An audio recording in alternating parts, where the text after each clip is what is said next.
what our God has done in our midst during this convention particularly. தேவன் நம்முடைய மத்தியிலே செய்து வருகிற அவருடைய எல்லா கிரியைகளுக்காகவும் குறிப்பாக இந்த கன்வென்ஷன் நாட்களில் அவர் செய்திருக்கிற எல்லா காரியங்களுக்காகவும் நாம் கர்த்தருக்கு நன்றி செலுத்துகிறோம். దేవుడు మనకు చేసిన సమస్తమైన ఉపకారం నిమిత్తముగాను మరి ప్రత్యేకముగా ఈ యొక్క కన్వెన్షన్ దినముల్లో దేవుడు చేయించినటువంటి ఆయన క్రియల నిమిత్తముగాను మనం దేవునికి స్తోత్రం చేయవలసిన వారమై ఉన్నాం. We thank God for all the dear ones who have obeyed in the truth of baptism, who have been baptized in this convention. In the convention, I don't mention the numbers are not important. We thank God for all of those who obeyed and took that step of obedience in this truth of water baptism. தண்ணீர் ஞானஸ்நான சத்தியத்திலே கர்த்தருக்கு கீழ்ப்படிந்து அந்த கீழ்ப்படிதலை நிறைவேற்றும்படியாய் இந்த கன்வென்ஷனிலே ஞானஸ்நானம் பெற்றுக்கொண்ட எல்லா ஆத்துமாக்களுக்காக நான் கர்த்தரை ஸ்தோத்திரிக்கிறேன். நான் எத்தனை பேர் ஞானஸ்நானம் எடுத்தார்கள் என்ற எண்ணிக்கையை குறிப்பிடாததற்கு காரணம் நமக்கு எண்ணிக்கை முக்கியம் அல்ல, ஆனால் அப்படி கீழ்ப்படிந்து ஞானஸ்நானம் எடுத்தவர்களுக்காக நாம் கர்த்தருக்கு நன்றியா இருக்கிறோம். నీటి బాప్తిస్మ సత్యమును వారు విని దానికి లోబడి ఆ యొక్క విధేయత అన్నటువంటి ఒక మెట్టులోనికి వారు ప్రవేశించి ఆ యొక్క నీటి బాప్తిస్మం పొందినటువంటి ప్రతి వారి నిమిత్తముగాను నేను దేవునికి స్తోత్రం చేయుచున్నాను. ఆ యొక్క సంఖ్య అన్నది ముఖ్యము కాదు గాని వారు ఆ యొక్క సత్యముకు లోబడి నీటి బాప్తిస్మం పొందిన నిమిత్తమై నేను దేవునికి స్తోత్రం చేయబద్దుడనై ఉన్నాను. We thank God for all the labors put in spiritually with prayers, all who labored physically, for so many who labored day and night, coming to the house of God tirelessly, constrained by His love. ஆவிக்குரிய பிரகாரமாக ஜெபித்து இடைவிடாமல் பிரயாசப்பட்டவர்களுக்காகவும் சரீர பிரகாரமாக அவருடைய அன்பினால் நெருக்கி ஏவப்பட்டு தங்களுடைய சிரமங்களை பொருட்படுத்தாமல் இரவும் பகலும் அயராது இந்த கன்வென்ஷன் நிமித்தமாக கர்த்தருடைய வீட்டில் வந்து வேலை செய்த யாவருக்காகவும் நாங்கள் கர்த்தருக்கு நன்றியா இருக்கிறோம். ఆత్మీయముగా ఈ యొక్క కన్వెన్షన్ కి ఆశీర్వాదం నిమిత్తముగా ప్రయాసపడిన వారు మాత్రమే కాదు గాని ఈ యొక్క ప్రతి పనులలో పాలు పొందు నిమిత్తమై దేవుని యొక్క ప్రేమ మూలముగా బలవంతం చేయబడిన వారుగా మార్చబడి వారు రాత్రింబగలుగా శరీరములో కష్టపడిన నిమిత్తముగా తమను తాము సమర్పించుకున్న ప్రతి వారు నిమిత్తముగా మేము దేవునికి స్తోత్రం చేయబద్దులమై ఉన్నాం. Surely for all that we have done, our God is not unrighteous, He is righteous to remember your labor of love, and you will see that reward in the eternal kingdom of God at the rapture. உங்களுடைய அன்பின் பிரயாசங்களை மறந்து விடுகிறதற்கு தேவன் அநீதி உள்ளவர் அல்ல, அவர் நிச்சயமாகவே நீதி உள்ளவர். உங்களுடைய பிரயாசத்தின் பலனை நீங்கள் கர்த்தருடைய வருகையில் எடுத்துக் கொள்ளப்பட்டு நித்திய ராஜ்யத்தில் நீங்கள் காண்பீர்கள். మీ యొక్క ప్రేమ ప్రయాసములు మర్చిపో నిమిత్తమై దేవుడు నీతి లేనివాడు కాదు గాని ఆయన నీతిమంతుడుగా మీ యొక్క ప్రయాసములకు తగిన ఫలమును తగిన సమయములో మీకు దయచేయువారుగా ఉన్నారు. Thank God for all the blessings, all the meetings that have taken place, the special meetings from the beginning of this year particularly, and once again for this final day of this meeting, for the great things our great God who is in our midst is here to do. Shall we praise God? இந்த வருடத்தின் ஆரம்பத்திலிருந்தே பல இடங்களில் நடந்ததான நம்முடைய எல்லா விசேஷித்த கூட்டங்கள் மற்றும் இந்த கன்வென்ஷனின் முதல் நாள் தொடங்கி நடந்த எல்லா கூட்டங்களிலும் கர்த்தர் நமக்கு பாராட்டின எல்லா ஆசீர்வாதங்களுக்காக நாங்கள் கர்த்தருக்கு நன்றியா இருக்கிறோம். இந்த கடைசி இந்த காலை ஆராதனையிலும் கூட கர்த்தர் நம்முடைய மத்தியில் கடந்து வந்து நம்மை ஆசீர்வதிக்க போகிற அவருடைய எல்லா ஆசீர்வாதங்களுக்காகவும் நாம் கர்த்தரை நன்றியோடு ஸ்தோத்திரம் பண்ணலாம். ఇక సంవత్సరం యొక్క ప్రారంభంలో నుండి జరిగిన ప్రతి ప్రత్యేకమైన ప్రార్థనలు మాత్రమే కాదు గాని మరి ప్రత్యేకముగా కన్వెన్షన్ లో కూడా జరుగుతున్నటువంటి ప్రతి ప్రార్థనలు కూటముల నిమిత్తముగాను మాత్రం ప్రత్యేకముగా ఇక కన్వెన్షన్ ఇక చివరి దినమందు కూడా దేవుడు మన కొరకు చేయబోచున్న కార్యముల కొరకు గాను మనతో ఆయన మాట్లాడబోచున్న ఆయన మాటల నిమిత్తముగాను మనం దేవుని స్తోత్రం చేయుదము. Hallelujah, Lord God. Oh God, our Father, we praise you and thank you. Oh Lord Jesus, we praise you and thank you. Oh God, oh Holy Spirit, we praise you and thank you for all the great things you have done, oh God. We give you all the glory. We give you all the praise. Hallelujah, hallelujah. For speaking to us all these days, and even this morning, our God is faithful according to the needs of our heart. He is going to speak to every heart. Shall we thank him? இந்த நாட்களில் எல்லாம் கர்த்தர் நம்மோடு பேசி வந்திருக்கிறார். இந்த காலவேளையிலும் கர்த்தர் உண்மை உள்ளவராக, நம்முடைய இருதயங்களை அறிந்தவராக, நம்முடைய இருதயத்தின் நிலவரத்துக்கு ஏற்றவாறு நம்முடைய உள்ளத்தோடு அவர் பேச போகிறபடினால் நாம் அவரை நன்றியோடு స్తోత్రం பண்ணுவோம். ఈ దినములుగా ఆయన మనతో మాట్లాడుచున్నాడు. ఈ ఉదయ కాలమందు కూడా ఆయన నమ్మకస్తుడైన దేవుడిగా, మన హృదయం యొక్క స్థితిగతులు ఎరిగిన వారిగా ఆయన మనతో మాట్లాడబోచుందుకే దేవుని స్తోత్రించుదాము. Hallelujah. Praise the Lord. Praise the Lord. Thank you, Lord. We thank you for your precious word. Now let us turn our Bibles to the book of the prophet Zephaniah, to the 3rd chapter. Zephaniah தீர்க்கதரிசியின் புஸ்தகம் 3ஆம் அதிகாரத்துக்கு நேராக நம்முடைய பரிசுத்த வேதத்தை நாம் திறக்கலாம். జెఫన్యా ప్రవచన గ్రంథము 3వ అధ్యాయం వైపుగా మనకి పరిశుద్ధ గ్రంథాన్ని తిప్పుకుందాం. And please read Zephaniah, the 3rd chapter and verse 17. Zephaniah 3ஆம் அதிகாரம் 17ஆம் வசனத்தை தயவு செய்து வாசிப்போம். జెఫన్యా 3వ అధ్యాయము 17వ వాక్యం. నీ దేవుడైన యెహోవా నీ మధ్య ఉన్నాడు. ఆయన శక్తిమంతుడు. ఆయన మిమ్మల్ని రక్షించును. ఆయన బహు ఆనందముతో నీ యందు సంతోషించును. నీ యందు తనకున్న ప్రేమను బట్టి శాంతము వహించి నీ అందరి సంతోషము చేత ఆయన హర్షించును. உன் தேவனாகிய கர்த்தர் உன் நடுவில் இருக்கிறார்.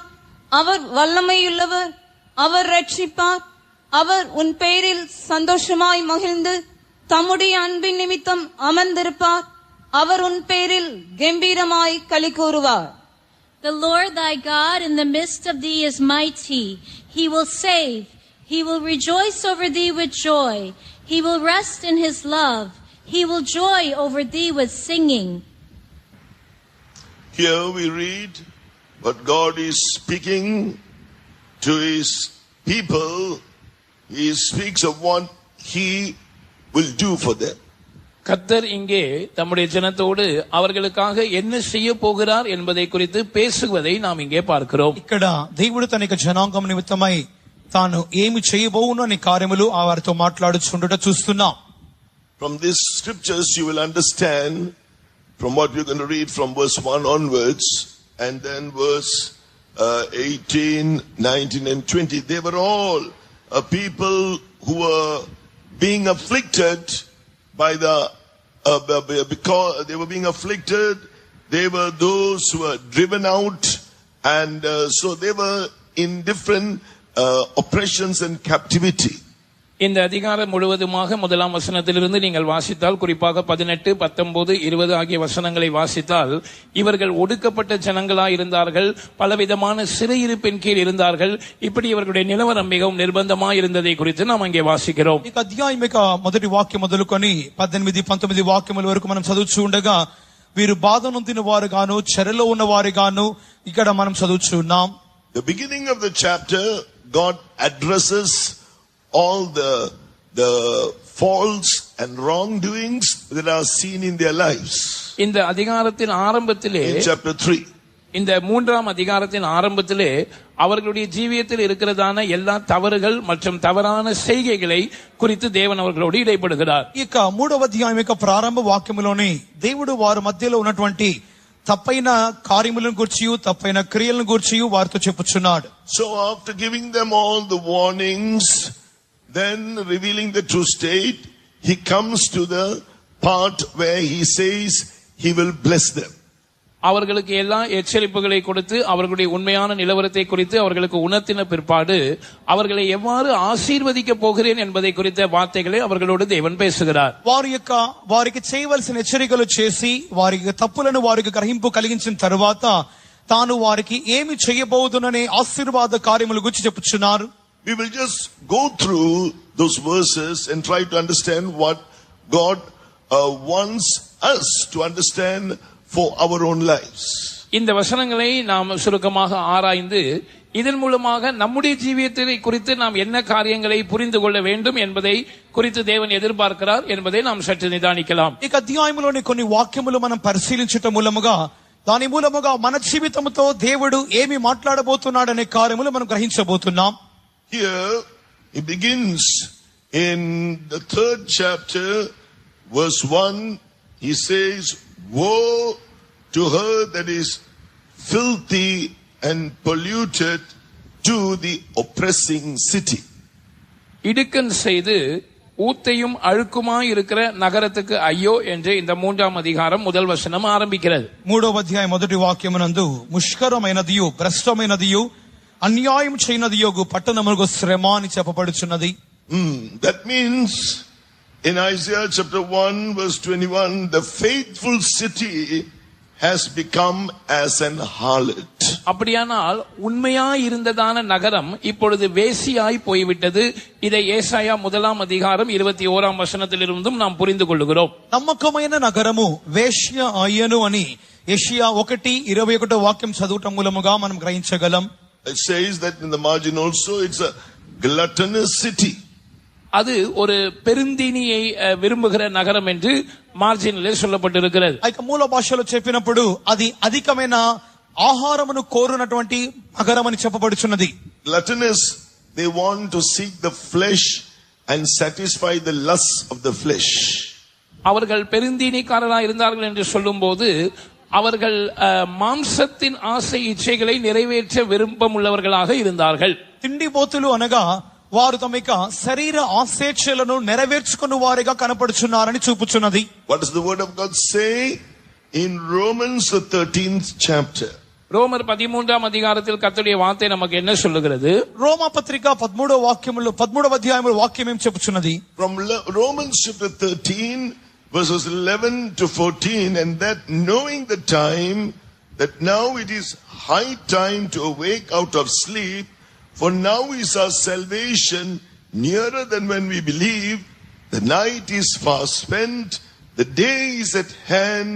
Let us therefore cast off the works of darkness and let us put on the armor of light. Let us walk honestly as in the day, not in rioting and drunkenness, not in chambering and wantonness, not in strife and envying, but put ye on the Lord Jesus Christ, and make not provision for the flesh to fulfill the lusts thereof. ரோமர் 13ஆம் அதிகாரம் 11ஆம் வசனத்திலிருந்து கடைசி வரைக்கும் நாம் வாசிக்கும் போது 14ஆம் வசனம் உடைய நித்திரையை விட்டு எழுந்திருக்கத்தக்க வேலையாயிற்று என்று நாம் காலத்தை அறிந்தவர்களாய் இப்படி நடக்க வேண்டும். நாம் விசுவாசிகள் ஆன போது ரட்சிப்பு சமீபமாய் இருந்ததை பார்க்கிலும் இப்பொழுது அது நமக்கு அதிக சமீபமாய் இருக்கிறது. இரவு சென்று போயிற்று, பகல் சமீபமாயிற்று. ஆகையால் அந்தகாரத்தின் கிரியைகளை நாம் தள்ளிவிட்டு ஒளியின் ஆயுதங்களை தரித்துக் கொள்ள கடவோம். களியாட்டும் வெறியும் வேசித்தனமும் காமவிகாரமும் வாக்குவாதமும் பொறாமையும் உள்ளவர்களாய் நடவாமல் பகலிலே நடக்கிறவர்கள் போல சீராய் நடக்க கடவோம். துர் இச்சைகளுக்கு இடமாக உடலை பேணாமல் இருந்து கர்த்தராகிய యేసు క్రీస్తువై తరిత్తుకొల్లుంగల్. రోమా పత్రిక 13వ అధ్యాయం 11వ వాక్యం నుండి చదువుచు, మరియు మీరు కాలము నెరిగి నిద్ర మేలుకొను వేళైనదని తెలుసుకొని అలాగూ చేయుడి. మన విశ్వాసులమైనప్పటికంటే ఇప్పుడు రక్షణ మనకు మరి సమీపముగా ఉన్నది. రాత్రి చాలా గడిచి పగలు సమీపముగా ఉన్నది గనుక మనం అంధకార క్రియలను విసర్జించి తేజస్ సంబంధమైన యుద్ధోపకరములు ధరించుకొందము. అల్లరితో కూడిన ఆటపాటలైనను మత్తైనను లేక కామ విలాసములైనను పోకిరి చేష్టను లేకయు కలహమైనను మత్సరమైనను లేకయు పగటి యందు నడుచుకున్నట్టు మర్యాదగా నడుచుకొందము. మెట్టుకు ప్రభువైన యేసుక్రీస్తును ధరించుకొనిన వారై శరీరేచ్ఛలు నెరవేర్చుకొనుటకు శరీర విషయమై ఆలోచన చేసుకొనకుడి. Next, what else do we see were their faults that God spoke of? In verse 2, you see, she obeyed not the voice, she received not correction, she trusted not in the Lord, she drew not near to God, to her God. அடுத்ததாக தேவ ஜனங்களுடைய தவறுகள் என்னவென்பதை குறித்து தேவன் பேசுகிறதை தொடர்ந்து நாம் செப்பனியா 3ஆம் அதிகாரம் 2ஆம் வசனத்தில் வாசிக்கும் போது, அது சத்தத்துக்கு செவி கொடுக்கவில்லை, அது கடிந்து கொள்ளுதலை ஏற்றுக்கொள்ளவில்லை, அது கர்த்தரை நம்பவில்லை, அது தன் தேவனிடத்தில் சேரவில்லை என்று அவர்களை குறித்து தேவன் சொல்லுகிறார். ఇంకను దేవునిక జనాంగం చేసిన తప్పులను గురించి దేవుడు వారితో చెప్పుచున్నప్పుడు జెఫన్యా 3:2వ వాక్యమునందు, అది దేవుని మాట ఆలకించదు, శిక్షకు లోబడదు, యెహోవా యందు విశ్వాసముంచదు, దాని దేవుని యొద్దకు రాదు. So while I am speaking to you, I have to examine my heart to see if this is the state of my heart. And likewise, all those who are hearing this word, examine your heart and see if that is your state. If it is not, let us take warning from the scriptures to keep ourselves from these things. நான் இந்த வார்த்தைகளை உங்களுக்கு போதிக்கும் போது என்னுடைய நிலவரத்தை இந்த வசனத்தோடு நான் ஒப்பிட்டு பார்க்க வேண்டியவனா இருக்கிறேன். எங்களுடைய சத்தத்தை கேட்கிற எல்லாரும் கூட நீங்கள் இந்த வேத வசனங்களின்படி உங்களுடைய நிலவரம் சரியா இருக்கிறதா என்பதை ஆராய்ந்து பார்க்க வேண்டும். அப்படி இல்லாத பட்சத்தில் உங்களுடைய ஜீவியத்தை நீங்கள் சரிப்படுத்தக்கூடிய நிலவரத்துக்கு வர வேண்டும். ఈ యొక్క వాక్యమును మీకు బోధించుతూ ఉండగానే ఈ యొక్క వాక్యం యొక్క వెలుగు ప్రకారముగా నా యొక్క జీవితము ఒకవేళ ఈ రీతిగా ఉన్నదా అని నేను పరిశీలించుకునవలసిన వాడినై ఉన్నాను. నా యొక్క మాటలు వినుచున్న మీరు కూడా ఈ యొక్క వాక్యములు మీరు వినుచు ఉండగానే ఒకవేళ ఇక వాక్య ప్రకారముగా మీకు జీవితము కలదా అని మీరు గ్రహించగలిగిన వారుగా ఉండి ఒకవేళ అట్టి కార్యములు మీలో ఉన్నట్లయితే అట్టి పాపములు తప్పిదములు మనలో లేకుండా మనము వాటి నుండి తొలగవలసిన వారముగా కనపడుచున్నాం. What it means in verse 2 is this people, the city, these people did not obey the law. They did not receive instruction or correction. இந்த இரண்டாம் வசனம் என்ன சொல்லுகிறது என்றால், இந்த நகரத்தார் அல்லது இந்த ஜனங்கள் அவர்கள் நியாயப்பிரமாணத்துக்கு செவி கொடுக்கவில்லை, கடிந்து கொள்ளுதலை ఏర్చుకొల్లவில்லை. ఇక నగరపు వారు లేక ఇక జనాంగము ఇక రెండవ వాక్య ప్రకారముగా వారు దేవుని మాట ఆలకించక శిక్షకు లోబడకుండా ఉన్నారు. Spiritually, it speaks of not submitting to God's will. ஆவிக்குரிய பிரகாரமாக தேவ சித்தத்துக்கு ஒப்பு கொடுக்காமல் இருக்கிற ஒரு நிலவரத்தை, ஒரு ஜீவியத்தை இது காட்டுகிறது. ఆత్మీయ రీతిగా దేవుని చిత్తమునకు తమను అప్పగించని జనులుగా కనపడుచున్నారు. They did not trust in the Lord, but in their alliances with the nations more than in their covenant that they made with God. அவர்கள் கர்த்தரை நம்பவில்லை என்று சொல்லும் போது அவர்கள் கர்த்தர் மேல் நம்பிக்கை வைக்காமல் தேவனோடு செய்த உடன்படிக்கையை காட்டிலும் அவர்கள் சுற்றிலும் இருந்ததான தேசங்களோடு அவர்கள் பண்ணியிருந்ததான அந்த உடன்படிக்கை, அவர்களோடு இருந்த கூட்டணியை அதிகமாக நம்பினார்கள். వారు దేవుని యందలి విశ్వాసం ఉంచలేదు అనగా దేవుని యందలి నిరీక్షణ ఉంచకుండా దేవునితో చేసిన ఆ యొక్క నిబంధనను వారు నమ్మకస్తులుగా లేకుండా ఇతర పొరుగు దేశములతో వారు చేసుకున్నటువంటి నిబంధనలు లేక కూటమి మీదనే వారికి నిరీక్షణ విశ్వాసం కలిగిన వారుగా కనపడుచున్నారు. We come into a covenant with God when we obey His instructions, when we obey His voice. நாம் தேவனுடைய அறிவுரைகள் அல்லது அவருடைய சத்தத்துக்கு செவி கொடுக்கும் போது, கீழ்ப்படியும் போது அவரோடு ஒரு உடன்படிக்கைக்குள் கடந்து வருகிறோம். దేవుని యొక్క స్వరము, దేవుని యొక్క సూచనలకు మనము చెవియొగ్గినప్పుడు ఆయనతో ఉన్నటువంటి ఒక నిబంధనలోనికి మనం వచ్చుచున్నాం. They therefore did not draw near to God to meet Him where He appointed. அது தன் தேவனிடத்தில் சேரவில்லை என்று சொல்லும்போது அவரால் நியமிக்கப்பட்ட அந்த இடத்துக்கு வந்து அவரோடு கூட இருந்ததான அந்த சந்திப்பை அவர்கள் தவிர்த்து விட்டார்கள். దాని దేవుని యొద్దకు అది రాదు అని చెప్పగా వారు సమకూడి నిమిత్తమై సంధించు నిమిత్తమై దేవుడు వారికి నియమించిన స్థలములోనికి వారు వచ్చుట లేదని బోధించుచున్నది.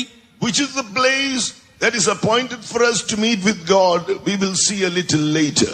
நாம் தேவனை சந்திக்கும்படியாக நமக்கு நியமிக்கப்பட்ட இடம் என்ன என்பதை குறித்து சற்று நேரம் கழித்து நாம் சிந்திப்போம். మనము దేవుని సంధించు నిమిత్తమై ఆయన మనకు నియమించిన స్థలము ఏది అని కొద్దిసేపటి తరువాత మనం చింతించుదాము. Zephaniah chapter 3 verse 3, her princes within her are roaring lions, her judges are evening wolves, they know not the bones till the morrow.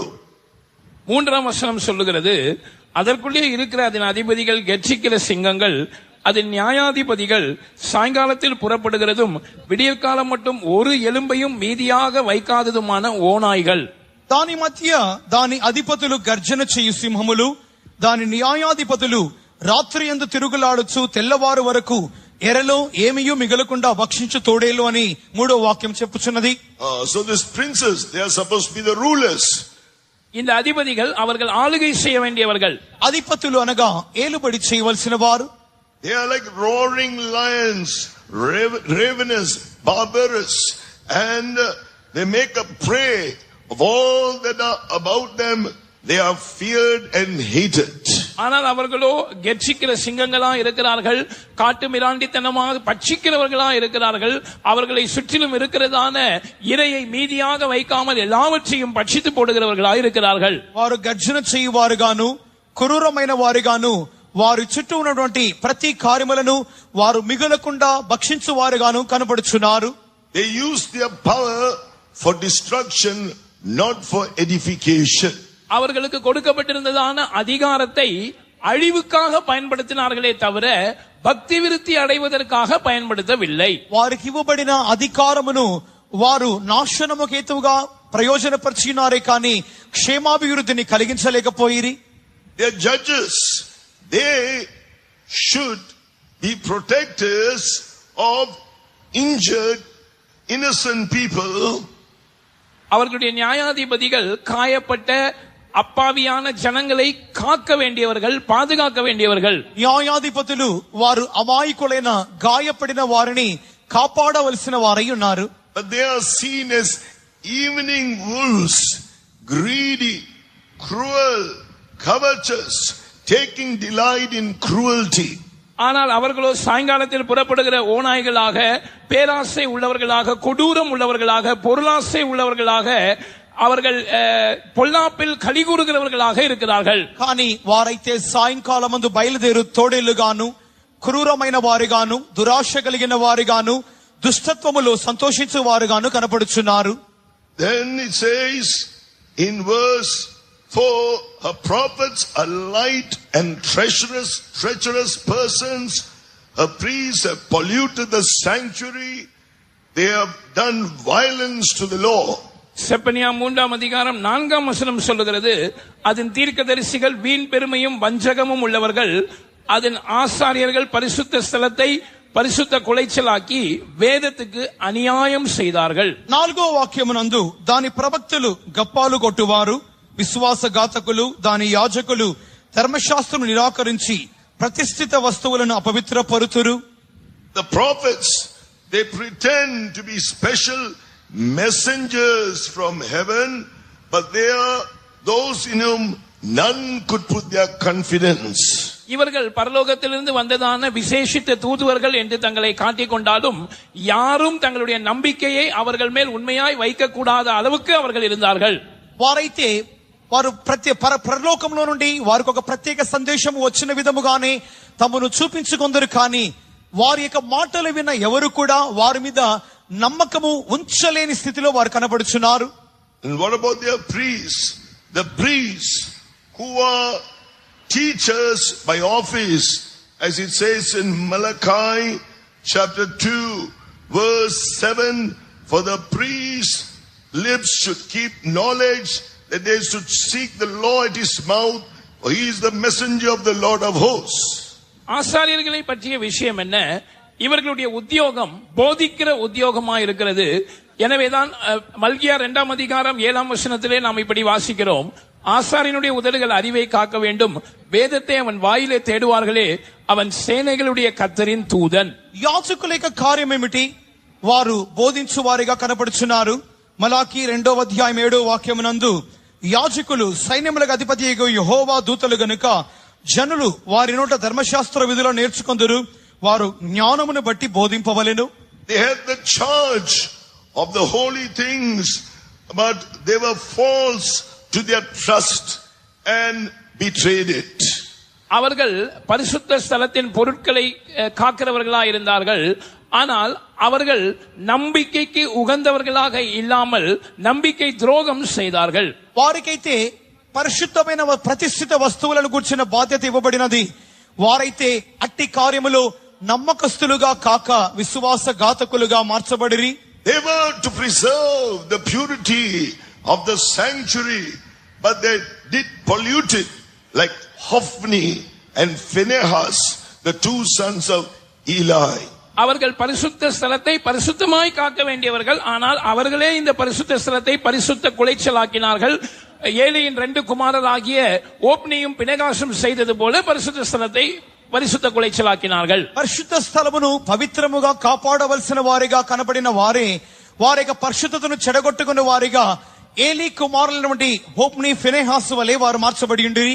They were to expound and to apply the law and to judge according to it, but they corrupted the sense of it and perverted it, doing things that are contrary to it.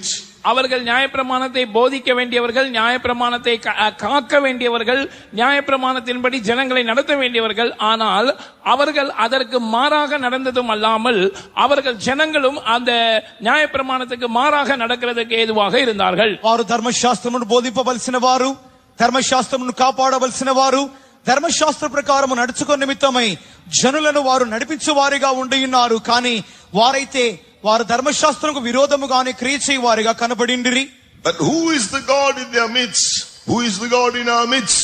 Zephaniah chapter 3 verse 5, the just Lord is in the midst thereof. ஆனால் அவர்கள் மத்தியில் இருந்ததான தேவன் எப்படிப்பட்டவர், நம்முடைய மத்தியில் இருந்ததான தேவன் எப்படிப்பட்டவர், அதை நாம் வாசிக்கும் போது அதற்குள்ளே இருக்கிற கர்த்தர் நீதி உள்ளவர் என்று 5ஆம் வசனத்தில் படிக்கிறோம். వారి మధ్యలో ఉన్నటువంటి మన మధ్యలో ఉన్నటువంటి దేవుడు ఏ రీతిగా ఉన్నాడని 5వ వాక్యములో అయితే న్యాయం తీర్చు యెహోవా దాని మధ్య ఉన్నాడు అని చదువుచున్నాం. He will not do iniquity. அவர் அநியாயம் செய்வது இல்லை. ఆయన అక్రమము చేయువాడు కాడు. He says, be holy as I am holy. நான் பரிசுத்தராய் இருக்கிறது போல நீங்களும் பரிசுத்தராய் இருங்கள் என்று அவர் சொல்லுகிறார். నేను పరిశుద్ధుడైన ప్రకారము మీరును పరిశుద్ధులుగా ఉండుడి అని చెప్పుచున్నాడు. Verse 5, every morning doth he bring his judgment to light. 5ஆம் வசனம் சொல்லுகிறது, அவர் faileth not. அவர் குறைவில்லாமல் காலைதோறும் தம்முடைய நியாயத்தை விளங்க பண்ணுகிறார். అనుదినము తప్పకుండా ఆయన న్యాయ విధులు బయలుపరచును. That is what it says in Isaiah the 50th chapter verse 4. It says very clearly, he wakeneth morning, the Lord God had opened my verse 4, the Lord God had given me the tongue of the learned, that I should know how to speak a word in season to him that is weary. He wakeneth morning by morning, he wakeneth mine ear to hear as the learned. இதை குறித்து ஏசாயா தீர்க்கன் சொல்லும்போது ஏசாயா 54 நாம் தெளிவாக அதை வாசிக்கிறோம். இளைப்படைந்தவனுக்கு சமயத்துக்கேற்ற வார்த்தை சொல்ல நான் அறியும்படிக்கு கர்த்தராகிய ஆண்டவர் எனக்கு கல்விமானின் நாவை தந்தருளினார். காலைதோறும் என்னை எழுப்புகிறார். கற்றுக்கொள்ளுகிறவர்களைப் போல நான் கேட்கும்படி என் செவியை கவனிக்க செய்கிறார். దీనిని గూర్చి యెషయా గ్రంథము 50వ అధ్యాయం 4వ వాక్యములో తేటగా చెప్పబడిన మాటలు, అలసిన వారిని మాటల చేత ఊరడించు జ్ఞానం నాకు కలుగునట్లు శిష్యునికి తగిన నోరు యెహోవా నాకు దయచేసి ఉన్నాడు. శిష్యులు వినున్నట్లుగా నేను వినుటకై ఆయన ప్రతి ఉదయమున నాకు విను బుద్ధి పుట్టించుచున్నాడు. But it says in verse 5, they were, Zephaniah chapter 3 verse 5, they were unjust. 5ஆம் வசனம் சொல்லுகிறது, ஆனால் அந்த ஜனங்களோ அநியாயக்காரராய் இருந்தார்கள். యెఫన్యా 3:5 ప్రకారముగా ఆ యొక్క జనులైతే నీతిహీనులు. What does God say to such ones? Revelation chapter 22 verse 11 and 12, both to all who obey his word, who listen to his voice and follow his judgments. இப்படிப்பட்டவர்களை பார்த்து ஆண்டவர் என்ன சொல்லுகிறார்? இவர்களுக்கு மாத்திரமல்ல, மறுபக்கத்திலே தன்னுடைய சத்தத்துக்கு கீழ்ப்படிந்து தன்னுடைய நியாயப்பிரமாணத்தை கை கொண்டு தன்னுடைய நியாயங்களை கடைபிடித்து நடக்கிறவர்களை பார்த்து அவர் என்ன சொல்லுகிறார்? இந்த 2 கூட்டத்தாரை பார்த்து அவர் சொல்லுகிறதை குறித்து வெளிப்படுத்தல் 22ஆம் அதிகாரத்தில் நாம் படிக்கிறோம். ఇట్టి గుంపు వారిని గూర్చియు అంత మాత్రమే కాక తన యొక్క స్వరమును విని తన యొక్క మాటలు ఆలకించి దాని ప్రకారముగా చేయుచున్నటువంటి అట్టి గుంపు వారిని గూర్చియు ఇక 2 గుంపుల వారిని గూర్చియు ప్రకటన 22వ అధ్యాయం 11-12 వాక్యములు ప్రభు సెలవిచ్చుచున్నప్పుడు, Revelation chapter 22 verse 11 and verse 12, he that is unjust, let him be unjust still, and he which is filthy, let him be filthy still, and he that is righteous, let him be righteous still, and he that is holy, let him be holy still. And behold, I come quickly, and my reward is with me, to give every man as his work shall be. வெளிப்படுத்தின விசேஷம் 22ஆம் அதிகாரம் 11, 12 ஆகிய வசனங்கள். அநியாயம் செய்கிறவன் இன்னும் அநியாயம் செய்யட்டும், அசுத்தமா இருக்கிறவன் இன்னும் அசுத்தமா இருக்கட்டும், நீதியுள்ளவன் இன்னும் நீதி செய்யட்டும், பரிசுத்தம் உள்ளவன் இன்னும் பரிசுத்தமாகட்டும். இதோ சீக்கிரமாய் வருகிறேன், அவனவனுடைய கிரியைகளின்படி அவனவனுக்கு நான் அளிக்கும் பலன் என்னோடு கூட வருகிறது. ప్రకటన 22వ అధ్యాయం 11, 12 వాక్యమునందు అన్యాయం చేయవాడు ఇంకను అన్యాయమే చేయనిము, అపవిత్రుడైన వాడు ఇంకను అపవిత్రుడుగానే ఉండనిము, నీతిమంతుడు ఇంకను నీతిమంతుడుగానే ఉండనిము, పరిశుద్ధుడు ఇంకను పరిశుద్ధుడుగానే ఉండనిము. ఇదిగో త్వరగా వచ్చుచున్నాను, వాని వాని క్రియ చొప్పున ప్రతి వానికి చుటకు నేను సిద్ధపరిచిన జీతము నా యొద్ద ఉన్నది. Verse 7 says, they did not fear God to receive instruction, and they rose early and corrupted all their doings. சத்தத்துக்கு செவி கொடுக்காதவர்கள், கடிந்து கொள்ளுதலை ஏற்றுக்கொள்ளாதவர்களை குறித்து 7ஆம் வசனம் சொல்லுகிறது. அவர்கள் செப்பனியா 3:7 சொல்லுகிறது, அவர்கள் அதிகாலையில் எழுந்து தங்கள் கிரியைகளை எல்லாம் கேடாக்கினார்களாம். వీరైతే జెఫన్యా 3వ అధ్యాయము 7వ వాక్యములు చదువుతున్నప్పుడు వారైతే సర్వనాశనము కాకున్నట్లు భయభక్తులు కలిగి శిక్షకు లోబడదనుకుంటుని వారు దుష్క్రియలు చేయటం అత్యాశ కలిగి వారై చదువుచున్నాం. God is giving them a chance. God is giving us also that hope amidst all our failures. Verse 8, therefore wait ye upon me, said the Lord, until the day that I rise up to the prey. தேவன் அவருடைய எல்லா நிலவரம் இப்படி இருந்தாலும் கூட அவர்களுக்கு ஒரு வாய்ப்பை கொடுத்தார். நம்முடைய எல்லா தோல்விகளின் மத்தியிலும் கூட தேவன் நமக்கும் ஒரு வாய்ப்பை கொடுக்கிறார். அதனால்தான் 8ஆம் வசனம் சொல்லுகிறது, ஆகையால் நான் கொள்ளையாட எழும்பும் நாள் மட்டும் எனக்கு காத்திருங்கள் என்று கர்த்தர் சொல்லுகிறார். వారు అట్టి స్థితిలో ఉన్నప్పటికీ దేవుడు వారికి ఒక తరుణం ఇచ్చుచున్నాడు. మనకి స్థితి కూడా ఒకవేళ ఈ రీతిగా ఉన్నప్పటికీ ఇక ఉదయ కాలం ముందు మనకు ఒక తరుణం ఇచ్చు 8వ వాక్యంలో చెప్పుచున్నాడు, నేను నా కొరకు కనిపెట్టుడి, నేను లేచి ఎరపట్టుకొని దినం కొరకు కనిపెట్టియుండి అని చెప్పుచున్నాడు. For my determination, verse 8, for my determination is to gather the nations, that I may assemble the kingdoms, to pour upon them my indignation, even all my fierce anger, for all the earth shall be devoured with the fire of my jealousy. தொடர்ந்து 8ஆம் வசனத்தில் அவர் சொல்லுகிறார், என் சினமாகிய உக்கிர கோபத்தை எல்லாம் அவர்கள் மேல் சொரியும்படி ஜாதிகளை சேர்க்கவும் ராஜ்யங்களை கூட்டவும் நான் தீர்மானம் பண்ணினேன், భూమి ఎల్లాం ఎన్ ఎరిచ్చలిన అగ్నియినాల్ అழியும். 8వ వాక్యములు కొనసాగించి, నా ఉగ్రతను నా కోపాగ్ని అంతటిని వారి మీద కుమ్మరించుటకై అన్యజనులను పోగు చేయుటకును గుంపులు గుంపులుగా రాజ్యములను సమకూర్చుటకును నేను నిశ్చయించుకుంటుని, నా రోషాగ్ని చేత భూమి అంతయు కాలిపోవును. You and I may be the prey, taken into captivity by anything in our lives, but the Lord says, I will rise up to the prey. நானும் நீங்களும் தான் ஏதோ ஒரு சிறையிருப்பின் அனுபவத்தினால் கொள்ளையாடப்பட்ட அந்த கொள்ளை பொருளா இருக்கலாம். ஆனால் அந்த கொள்ளை பொருளை மீட்கும்படியாக நான் எழுந்தருளுவேன் என்று கர்த்தர் இந்த వచనத்தில் சொல்லுகிறார். మీరును నేనును ఏదో ఒక విధమైనటువంటి చెరగొనిపోయిన స్థితిలో ఉన్నప్పుడు మనము ఇతరులకు దోపుడు సొమ్ముడుగా ఉన్నటువంటి స్థితిలో కనపడుచున్నప్పుడు మనలను దేవుడు విడిపించువాడిగా ఇక్కడ చెప్పుచున్నాడు. Why? The last portion of that verse, for he says, all the earth shall be devoured with the fire of my jealousy. அந்த వచనத்தின் கடைசி பகுதியில் சொல்லுகிறார், భూమి எல்லாம் என் ఎరిచ్చలిన అగ్నియినాల్ అழியும். ఇక వాక్యం ఇక చివరి భాగములో, నా రోషాగ్ని చేత భూమి అంతయు కాలిపోవును. His love for you and me is a jealous love. அவர் எனக்காகவும் உங்களுக்காகவும் கொண்டிருக்கிறதான அந்த அன்பு அது వైరాగ్యముள்ள అன்பు. ఆయన మీ నిమిత్తముగాను నా నిమిత్తముగాను చూపునటువంటి ప్రేమ రోషముతో కూడిన ప్రేమగా ఉన్నది. Despite our failures, our unfaithfulness, that love is still a jealous love. நம்முடைய தோல்விகள், உண்மையின்மை இவைகள் எல்லாவற்றின் மத்தியிலும் கூட அந்த அன்பு వైరాగ్యముள்ள అன்பா இருக்கிறது. మన యొక్క నమ్మకహీనత, మన యొక్క అపజయముల మధ్యలో కూడా ఆయన ప్రేమ రోషముతో కూడిన ప్రేమగా కనబడుచున్నది. All that was mentioned just now, it both the servants of God and the children of God, the church of God, are included in all those points. இப்பொழுது சொல்லப்பட்டதான இந்த எல்லா குறிப்புகளும் கர்த்தருடைய ஊழியர்கள் மற்றும் தேவ ஜனங்கள் இரு கூட்டத்தாருடைய జీవితத்தின் అనుభవமாக இருக்கிறது. ఇప్పటి వరకు చెప్పబడినటువంటి ప్రతి అంశములు దైవ సేవకులు మరియు విశ్వాసులైన ఇరు గుంపుల వారి గురించి సంబంధించిన కార్యములే. Now what does God say? How great is his jealous love? Zechariah chapter 1 verse 14, cry thou, saying, thus said the Lord of hosts, I am jealous for Jerusalem and for Zion with a great jealousy. நம்முடைய நிலவரங்கள் இப்படி இருந்தாலும் கர்த்தர் தம்முடைய வைராக்கியமான அன்பின் நிமித்தம் என்ன சொல்லுகிறார்? அதை குறித்து சகரியா 1:14 நாம் இன்னும் தெளிவாக வாசிக்கிறோம். சேனைகளின் கர்த்தர் உரைக்கிறது என்னவென்றால், நான் எருசலேமுக்காகவும் சீயோனுக்காகவும் மகா வைராக்கியம் கொண்டிருக்கிறேன். మన స్థితిగతులు ఈ రీతిగా ఉన్నప్పటికీ ఆయన తన యొక్క రోషంతో కూడిన ప్రేమపూరితంగా ఆయన మనతో చెప్పుచున్నటువంటి మాట జకరియా 1:14 నందు, నేను యెరూషలేము విషయములోను సియోను విషయములోను అధికాసక్తి కలిగి ఉన్నాను చెప్పుచున్నాడు. What does it mean? இதனுடைய அர்த்தம் என்ன? దాని అర్థం ఏమి? According to Songs of Solomon chapter 8 verse 6, it speaks of that jealousy as a jealous love.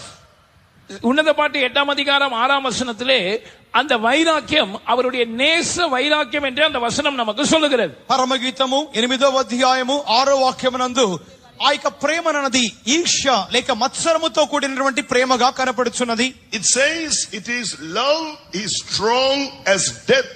Songs of Solomon chapter 8 verse 6. உன்னத பாட்டு 8:6 நேசம் மரணத்தை போல வலிது என்று சொல்லப்பட்டிருக்கிறது. పరమగీతము 8:6 నందు ప్రేమ మరణమంత బలవంతమైనది. Continuing to speak of that love, it says jealousy is cruel as the grave, the coals thereof are coals of fire, which had a most vehement flame. அந்த அன்பை குறித்து தான் அந்த வசனம் தொடர்ந்து பேசுகிறது. நேச வைராக்கியம் பாதாளத்தை போல் கொடிதாய் இருக்கிறது, அதன் தழல் அக்கினி தழலும் அதன் ஜுவாலை கடும் ஜுவாலையுமாய் இருக்கிறது. ఆ యొక్క ప్రేమను గురించి ఆ యొక్క వాక్యములో కొనసాగించి చెప్పబడుచున్నప్పుడు ఈర్ష్యతో కూడిన ప్రేమ పాతాళమంత కఠోరమైనది, దాని జ్వాలలు అగ్ని జ్వాల సమములు. God says in that verse in Zephaniah chapter 3 verse 8, Zephaniah 3:8 கர்த்தர் என்ன சொல்லுகிறார்? ஜெஃபனியா 3:8 ప్రభు ఏం చెప్పుచున్నాడు? I will rise up to the prey. நான் கொள்ளையாட எழும்புவேன். నేను దోపిడీ చేయ నిమిత్తమై లేచుదును. I will judge Babylon and all the other enemies that are oppressing you. என் ஜனத்தை ஒடுக்குகிறதான பாபிலோனையும் மற்ற எல்லா ஜாதிகளையும் நான் நியாயம் தீர்ப்பேன். నా జనులను బాధించినటువంటి బబులోను వారిని ఇతర జనములను నేను న్యాయం తీర్చుదును. For us, God will rise up against our spiritual enemies. நம்மை பொறுத்தமட்டில் இந்த வசனத்தின் விளக்கம் என்னவென்றால், ஆவிக்குரிய பிரகாரமாக நமக்கு இருக்கிற சத்துருக்களுக்கு விரோதமாக நமக்காக தேவன் எழுந்தருளுவார். దీని ఆత్మీయ అర్థము మన ఆత్మీయ జీవితముకు విరోధమైన శత్రువులకు విరోధముగా ఆయన లేచును. I will conquer and I will spoil the powers of darkness that are working against you. உங்களுக்கு விரோதமாய் கிரியை செய்கிறதான அந்தகாரத்தின் வல்லமைகளை நான் மேற்கொள்வேன், நான் அவைகளை கொள்ளையாடுவேன். మీకు విరోధముగా క్రియచినటువంటి అంధకార శక్తులకు విరోధముగా నేను లేచుదును, నేను వారిని దోపుడు సొమ్ముగా మార్చుకొందును. Amen. Even today our Lord God as the jealous God, his jealous love is here, shall we praise him. இன்றைக்கும் கூட நம்முடைய தேவன் வைராக்கியமுள்ள தேவனாக நம்முடைய மத்தியில் இருக்கிறபடினால் நாம் எல்லாரும் சேர்ந்து அவரை உயர்த்தி ஸ்தோத்திரம் பண்ணுவோம். ఇప్పుడు కూడా మన దేవుడు రోషముతో కూడిన ప్రేమ కలిగిన దేవుడుగా ఉన్నందుకై దేవుని స్తోత్రించెదము. Hallelujah. We praise you, Lord God. Thank you for your jealous love. The fire of your love, we praise you. Songs of Solomon says there many waters cannot quench love. Chapter 8 verse 7. Floods cannot drown it. உன்னத பாட்டு 8:7 தொடர்ந்து சொல்லுகிறது, திரளான தண்ணீர்களும் அந்த நேசத்தை அவிக்க மாட்டாது, வெள்ளங்களும் அதை தணிக்க மாட்டாது. పరమగీతము 8:7 నందు అగాధ సముద్ర జలము ప్రేమను ఆర్పచాలదు, నదీ ప్రవాహములు దానిని ముంచివేయ జాలవు. That is the explanation you are going to listen to from that key verse which we read, Zephaniah chapter 3 verse 17. இதனுடைய விளக்கத்தை தான் நாம் ஆரம்பத்தில் வாசித்ததான தலைப்பு வசனமாகிய செப்பனியா 3:17 இருந்து நாம் இன்னும் கொஞ்ச நேரத்தில் கேட்க போகிறோம். దీనిని గుర్చిన వ్యాఖ్యానమే ప్రసంగ వాక్యమైనటువంటి జెఫన్యా 3:17 మూలముగా మనం వినబోతున్నాం. What else? The good news, God is giving his people, தேவ ஜனங்களுக்கு தேவன் கொடுக்கிறதான இன்னும் ஒரு நற்செய்தி என்ன? దేవుడు తన యొక్క జనాంగముకు ఇవ్వబోచున్న సువర్తమానమేమి? He says that he will turn to them, it says in verse 9, for then when he rises in the fire of his jealousy against all the spiritual enemies in our life, then will I turn to the people, Zephaniah 3:9. Then will I turn to the people a pure language, that they may all call upon the name of the Lord to serve him with one consent. நம்முடைய ஆவிக்குரிய ஜீவியத்தின் சத்துருக்களுக்கு விரோதமாக நம்மை கொள்ளையாடி வைத்திருக்கிற வல்லமைகளை பட்சிக்கும்படியாக தேவன் எழுந்தருளும் போது அவர் நமக்காக என்ன செய்ய போகிறார் என்பதை குறித்து அந்த 9ஆம் வசனம் சொல்லுகிறது. அப்பொழுது ஜனங்கள் எல்லாரும் கர்த்தருடைய நாமத்தை தொழுது கண்டு ஒருமனப்பட்டு அவருக்கு ஆராதனை செய்யும்படிக்கு நான் அவர்கள் பாஷையை சுத்தமான பாஷையாக மாற பண்ணுவேன். మన యొక్క ఆత్మీయ శత్రువులకు విరోధముగా ఆయన లేచి మనలను దోచుకున్నటువంటి వారికి విరోధముగా ఆయన లేచి వారిని భక్షించు వారిగా ఆయన లేచిన తరువాత 9వ వాక్యములో చెప్పుచున్నప్పుడు తర్వాత ఏం జరుగునగా అప్పుడు జనులందరూ యెహోవా నామమును బట్టి ఏక మనస్కులై ఆయనను సేవించినట్లు నేను వారికి పవిత్రమైన పెదవులు ఇచ్చెదనని 9వ వాక్యములో చదువుచున్నాం. When we repent of all our profaneness, from all our filthiness and falsehood and unclean lips, like the prophet Isaiah said, I'm a man of unclean lips. ஏசாயா தீர்க்கதரிசி நான் அசுத்த உதடுகளுள்ள மனுஷன் என்று சொன்னது போல நம்முடைய எல்லா அசுத்தம் தீட்டுகள் ஆகிய எல்லாவற்றை விட்டு நாம் உண்மையாக மெய் மனஸ்தாபத்தோடு மனம் திரும்பும் போது యెషయా ప్రవక్త ఈ రీతిగా నేను అపవిత్రమైన పెదవులు గలవాడని చెప్పుచున్నాడు. ఆ విధముగానే మన జీవితంలోని ప్రతి విధమైన అపవిత్రతలోని మనం తిరిగినప్పుడు he will experience the converting grace that refines all our language. நம்மை மாற்றுகிற அல்லது நம்மை மறுரூபமாக்குகிற அந்த கிருபையை நாம் அனுபவிப்போம். அது நம்முடைய பாஷையையே மாற்றி அமைக்கும். మనలను మార్పు చెందించు దేవుని కృపను అనుభవించు వారముగా ఉండుము. దాని మూలముగా మన యొక్క భాష శుద్ధము చేయబడును. We will have a pure language and we will be able, as it says in verse 9, be able to call upon the name of the Lord. நமக்கு சுத்தமான பாஷை உண்டாயிருக்கும். நாம் கர்த்தருடைய நாமத்தை நோக்கி கூப்பிடுகிறவர்களாக அல்லது கர்த்தருடைய நாமத்தை தொழுது கொள்ளுகிறவர்களாக மாறுவோம். మన పెదవులు లేక భాష పరిశుద్ధమైనదిగా ఉండును. దాని మూలముగా యెహోవా యొక్క పరిశుద్ధమైన నామమును తేరుచూచి మొరపెట్టు వారముగా కనబడుదము. When we say Jesus is Lord, every knee shall bow down. நாம் இயேசு கர்த்தர் என்று சொல்லும்போது எல்லா முழங்கால்களும் முடங்கும். యేసే ప్రభువు అని సెలవిచ్చుచున్నప్పుడు ప్రతి మోకాలు వంగును. He will give us a pure language. They will all seek God with one consent. நாம் ஒருமனப்பட்டு அவருக்கு ஆராதனை செய்யும்படி அவர் நம்ம எல்லாருக்கும் நம்முடைய பாஷையை சுத்தமான பாஷையாய் மாற பண்ணுவார். ఏక మనస్కులుగా ఆయనను సేవించు నిమిత్తముగా మనకు పవిత్రమైన పెదవులతో కూడిన భాషను దయచేయును. At Babel, God confounded that one language and they were scattered. All spoke many languages. பூமி எங்கும் ஒரே விதமான பாஷையா இருந்தது. ஆனால் பாபேலிலே தேவன் அவர்களை சிதறடித்தார். அவர்களுடைய பாஷையை தாறுமாறாக்கினார். எனவே அவர்கள் எல்லாரும் பல இடங்களுக்கு சிதறடிக்கப்பட்டார்கள். భూమి మీద ఒకే భాష కనబడెను. కానీ బాబేలు గోపురం ఎందట దేవుడు వారిని గందరగోళపరచగా వారు పలు భాషలు మాట్లాడు వారిగా భూమి అంతయు చెదరిపోయిరి. Once again we are able to have that pure language and serve God with one consent. By one Spirit, by the Holy Spirit, we are baptized into one body and we can speak that pure language in tongues. ஆனால் ஒருமனப்பட்டு நாம் அவருக்கு ஆராதனை செய்யத்தக்கதாக தேவன் நம்மை ஒரே ஆவியினால் பரிசுத்த ஆவியினால் அபிஷேகம் பண்ணி அவரை நம்மை ஒரே சரீரமாய் மாற்றுகிறார். அப்பொழுது நம்முடைய பாஷை சுத்தமான பாஷையாய் மாறுகிறது. நாம் அந்நிய பாஷைகளை பேசி அவருக்கு ஆராதனை செய்யும்படியாக தேவன் நம்மை எல்லாரும் அந்த ஒரே சரீரம் என்ற ஒரு மனதுக்குள்ளே கொண்டு வருகிறார். మనము ఏక మనస్కులుగా యెహోవాకు సేవ చేయ నిమిత్తమై ఆయనకు మొరపెట్టు నిమిత్తమై ఆయన మన యొక్క జీవితంలో ఒక పవిత్రమైన భాషను దయచేయించున్నాడు. ఆయన మనలను ఒకే ఆత్మతో నింపిన వారిగా మార్చి ఏక శరీరంలోకి తెచ్చు వారిగా కనపడుచున్నారు. దాని మూలముగా మనము ఏక మనస్కులుగా ఆయన యందలి మనము ఏక మనస్కులుగా మార్చబడి ఆయనకు మనం మొరపెట్టు వారముగా కనపడుచున్నాం. Then he's going on saying all what he will do verse 12, I will also leave in the midst of thee an afflicted and poor people, and they shall trust in the name of the Lord. தொடர்ந்துள்ள Zephaniah 3ஆம் அதிகாரத்தின் வசனங்களில் அவர் என்ன தம்முடைய ஜனத்துக்காக செய்ய போகிறார் என்பதை சொல்லிக் கொண்டே போகிறார். 12ஆம் வசனத்தில் நாம் வாசிக்கும் போது, உன் நடுவில் சிறுமையும் எளிமையுமான ஜனத்தை மீதியாக வைப்பேன், அவர்கள் கர்த்தருடைய நாமத்தின் மேல் நம்பிக்கையாயிருப்பார்கள் என்று சொல்லுகிறார். కొనసాగించి దేవుడు తన జనులకు ఏం చేయబోతున్నాడని 12వ వాక్యమును చదువుతున్నప్పుడు, దుఃఖితులకు దీనులను యెహోవా నామమును ఆశ్రయించు జనశేషముగా నీ మధ్య నుండనితుని చెప్పుచున్నాడు. Then it says, verse 13, the remnant of Israel shall not do iniquity. They will do the will of God. Nor will they speak lies. They will speak the truth in love. அடுத்ததாக 13ஆம் வசனத்தில், இஸ்ரவேலில் மீதியா இருக்கிறவர்கள் அநியாயம் செய்வதில்லை, அப்படியானால் அவர்கள் தேவ சித்தம் செய்வார்கள், அவர்கள் பொய் பேசுவதும் இல்லை, அவர்கள் அன்புடன் சத்தியத்தை கைக்கொள்வார்கள் அல்லது அன்புடன் சத்தியத்தை பேசுவார்கள். 13వ వాక్యమునందు, ఇశ్రాయేలులో మిగిలిన వారు పాపము చేయరు, అబద్ధమాడరు, వారు అబద్ధమాడక ప్రేమతో నింపబడి సత్యమును కైకొని వారిగా కనబడుదురు. Neither shall a deceitful tongue be in their mouth, there will be no guile in their mouth, and they shall feed and lie down, and none shall make them afraid. வஞ்சக நாவு அவர்கள் வாயில் கண்டுபிடிக்கப்படுவதும் இல்லை, அவர்கள் தங்களை பயப்படுத்துவார் இல்லாமல் புசித்து படுத்துக் கொள்வார்கள்.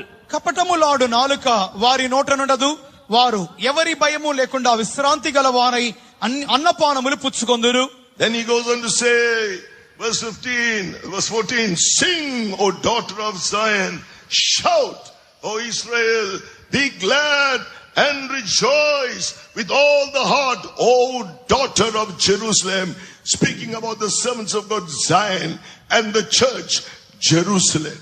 14ஆம் வசனத்தில் கர்த்தர் மேலும் சொல்லும்போது, சீயோன் குமாரத்தியே கம்பீரித்து பாடு, இஸ்ரவேலரே ஆர்ப்பரியுங்கள், எருசலேம் குமாரத்தியே நீ உன் முழு இருதயத்தோடு மகிழ்ந்து களிகூறு என்று சொல்கிறார்.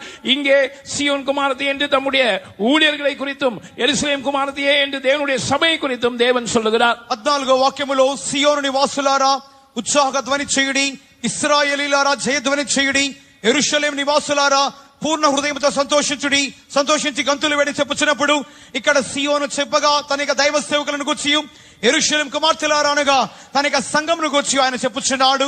Then he says, verse 15, the Lord hath taken away thy judgments, he hath cast out thine enemy, the king of Israel, even the Lord is in the midst of thee, thou shalt not see evil anymore. 15ஆம் வசனத்திலே கர்த்தர் மேலும் சொல்லும்போது, கர்த்தர் உன் ஆக்கினைகளை அகற்றி உன் சத்துருக்களை விலக்கினார், இஸ்ரவேலின் ராஜாவாகிய கர்த்தர் உன் நடுவிலே இருக்கிறார், ఇని తీంగై కానాదిరుపాయ్. కొనసాగించి దేవుడు వారికి చేయబోచున్న కార్యములు 15వ వాక్యములో, తాను మీకు విధించిన శిక్షను యెహోవా కొట్టివేసి ఉన్నాడు, మీ శత్రువులను ఆయన వెళ్ళగొట్టి ఉన్నాడు, ఇశ్రాయేలు రాజు యెహోవా మీ మధ్య ఉన్నాడు, ఇక మీదట మీకు అపాయము సంభవింపదు.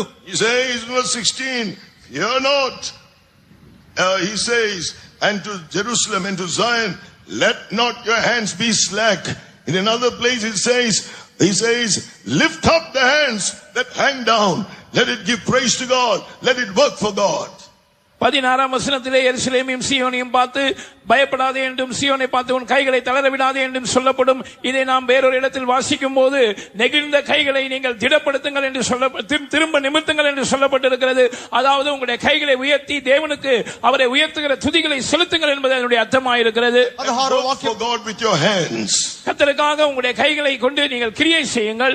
16వ వాక్యమునందు, ఆ దినమున జనులు మీతో ఇట్లందరూ, యెరూషలేమా భయపడకము, సియోను ధైర్యం తెచ్చుకొనమనగా సడలిన చేతులు బలపరచబడవని చెప్పబడుచున్నది.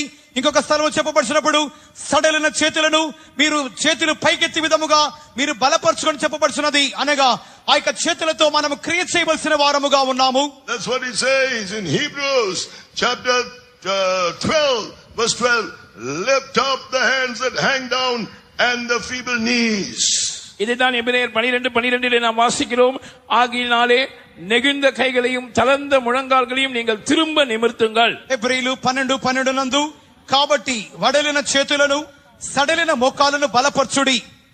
Nothing is going to happen without strengthening your weak hands to your life of praise and thanksgiving, and your knees to your life of prayer. நீங்கள் ஜெபம், ஸ்தோத்திரம் ஆகியவற்றின் மூலமாக உங்களுடைய நெகிழ்ந்த கைகளை உயர்த்தாத வரைக்கும், ஜெபத்தின் மூலமாக உங்களுடைய தளர்ந்த முழங்கால்களை நிமிர்த்தாத வரைக்கும் உங்களுடைய வாழ்க்கையில் எதுவுமே நடக்காது. వడలిన చేతులు అనగా మన యొక్క చేతులను ఎత్తి దేవుని స్తోత్రించినంత వరకు, సడలిన మోకాలు అనగా మన యొక్క ప్రార్థనా జీవితమును నూతన పరుచుకున్నంత వరకు మన యొక్క జీవితంలో ఏమీ సంభవించదు. Then it is, as it says in verse 17, the Lord thy God in the midst of thee is mighty. 17ஆம் வசனம் சொல்லுகிறது, உன் தேவனாகிய கர்த்தர் உன் நடுவில் இருக்கிறார், அவர் வல்லமை உள்ளவர். 17వ వాక్యమందు నీ దేవుడైన యెహోవా నీ మధ్య ఉన్నాడు, ఆయన శక్తిమంతుడు. What does the scripture say in Psalm 46? 46ஆம் சங்கீதத்தில் வசனம் நமக்கு என்ன சொல்லுகிறது? 46వ కీర్తనందు వాక్యం ఏం చెప్పుచున్నది? Psalm 46 verse 4 and verse 5 and verse 6. There is a river, the streams whereof shall make glad the city of God, the holy place of the tabernacles of the Most High. God is in the midst of her, she shall not be moved. God shall help her, and that right early. The heathen raged, the kingdoms were moved. He uttered his voice, the earth melted. 46ஆம் சங்கீதம் 4 முதல் 6 வரை உள்ள வசனங்களில் நாம் இப்படி வாசிக்கிறோம். ஒரு நதி உண்டு, அது நீர்க்கால்கள் தேவனுடைய நகரத்தையும் உன்னதமானவர் வாசம் பண்ணும் பரிசுத்த ஸ்தலத்தையும் சந்தோஷிப்பிக்கும். தேவன் அதன் நடுவில் இருக்கிறார், அது அசையாது. அதிகாலையிலே தேவன் அதற்கு சகாயம் பண்ணுவார். ஜாதிகள் கொந்தளித்தது, ராஜ்யங்கள் தத்தளித்தது. அவர் தமது சத்தத்தை முழங்க பண்ணினார், பூமி உருகி போயிற்று. దీని గురించి 46వ కీర్తన 4వ వాక్యం చదువుచున్నప్పుడు, ఒక నది కలదు, దాని కాలువలు దేవుని పట్టణమును సర్వోన్నతుని మందిరపు పరిశుద్ధ స్థలమును సంతోషపరచుచున్నవి. దేవుడు ఆ పట్టణములో ఉన్నాడు, దానికి చలనము లేదు. అరుణోదయమున దేవుడు దానికి సహాయం చేయుచున్నాడు. జనములు ఘోషించుచున్నవి, రాజ్యములు కదులుచున్నవి. ఆయన తన కంఠత్వాన్ని వినిపించగా భూమి కరిగిపోవుచున్నది. Now, if you understand what this verse means, verse 4, the baptism of the Holy Spirit, the Lord said in John's Gospel, chapter 7, verse 37 to 39, if any man is thirsty, let him come to me and drink. He that believes, out of his heart shall flow rivers of living water. 4ஆம் வசனத்தில் இந்த நதியை பற்றி குறிப்பிடப்பட்டிருக்கிறதே, அதை குறித்து நீங்கள் அறிந்திருப்பீர்கள் என்று நினைக்கிறேன். யோவான் 7ஆம் அதிகாரம் 37ஆம் வசனத்திலிருந்து 39ஆம் வசனம் வரைக்கும் ஆண்டவர் சொல்லும்போது வேத வாக்கியம் சொல்லுகிறபடி, என்னிடத்தில் விசுவாசிக்கிறவன் எவனோ அவன் உள்ளத்திலிருந்து ஜீவ தண்ணீர் உள்ள நதிகள் ஓடும் என்று பரிசுத்த ஆவியானவருடைய அபிஷேகத்தை குறித்து கர்த்தராகிய இயேசு சொன்னார். ఇక 4వ వాక్యములో చెప్పబడిన నదిని గురించి మీరు ఎరిగిందని అనుకుంటున్నాను. యోహాను 7:37 నందు, ఎవడైనా దప్పికొని ఎడల నా యొద్దకు రానిమ్ము, వాడు నా విశ్వాసముంచువాడు, లేఖనములు చెప్పిన ప్రకారము వాని కడుపులో నుండి జీవ జల నదులు పారునని ఆయన చెప్పిన ప్రకారముగా కనపడుచున్నది. All, if you and I have to experience the presence of God, the Lord thy God in the midst of this mighty, it is only with the experience of the anointing like a river, not a few gentle tongues, but with the fullness of the anointing. That is what Pastor was exhorting earlier. Some servants of God and some children of God are despising the anointing. They are not opening their mouth and getting filled in the Spirit. All these blessings cannot be mine or yours unless we are filled with the anointing, with the fullness, like their experience of a river. நாம் ஒரு அபிஷேகத்தை, நதி அளவு நிறைவான அபிஷேகத்தை பெற்றுக்கொள்ளாவிட்டால் இந்த அனுபவங்கள் நம்முடையதா இருக்க முடியாது. நாம் தேவ சமூகத்தை நிறைவாய் அனுபவித்துக் கொள்ள வேண்டும் என்றால், அதாவது நம்முடைய தேவனாகிய கர்த்தர் நம் நடுவில் வல்லமை உள்ளவராய் இருக்கிறதை நாம் அனுபவிக்க வேண்டும் என்றால், பரிசுத்த ஆவியின் அபிஷேகம் ஒரு நதியை போல நம்மை நிரப்ப வேண்டும். ஏதோ கொஞ்சம் மென்மையாக சில அந்நிய பாஷைகளை பேசிவிட்டு நீங்கள் அப்படியே இருந்து விட்டால் அந்த நதி அளவு அபிஷேகம், அந்த நிறைவான அபிஷேகம் உங்களுக்கு உண்டாகாது. இந்த ஆசீர்வாதங்கள் அனைத்துக்கும் நானோ நீங்களோ பாத்திரவான்களாய் மாறவும் முடியாது. அதை தான் பாஸ்டர் சற்று முன்பாக ஆவி நிறைவு நேரத்தில் சொன்னார்.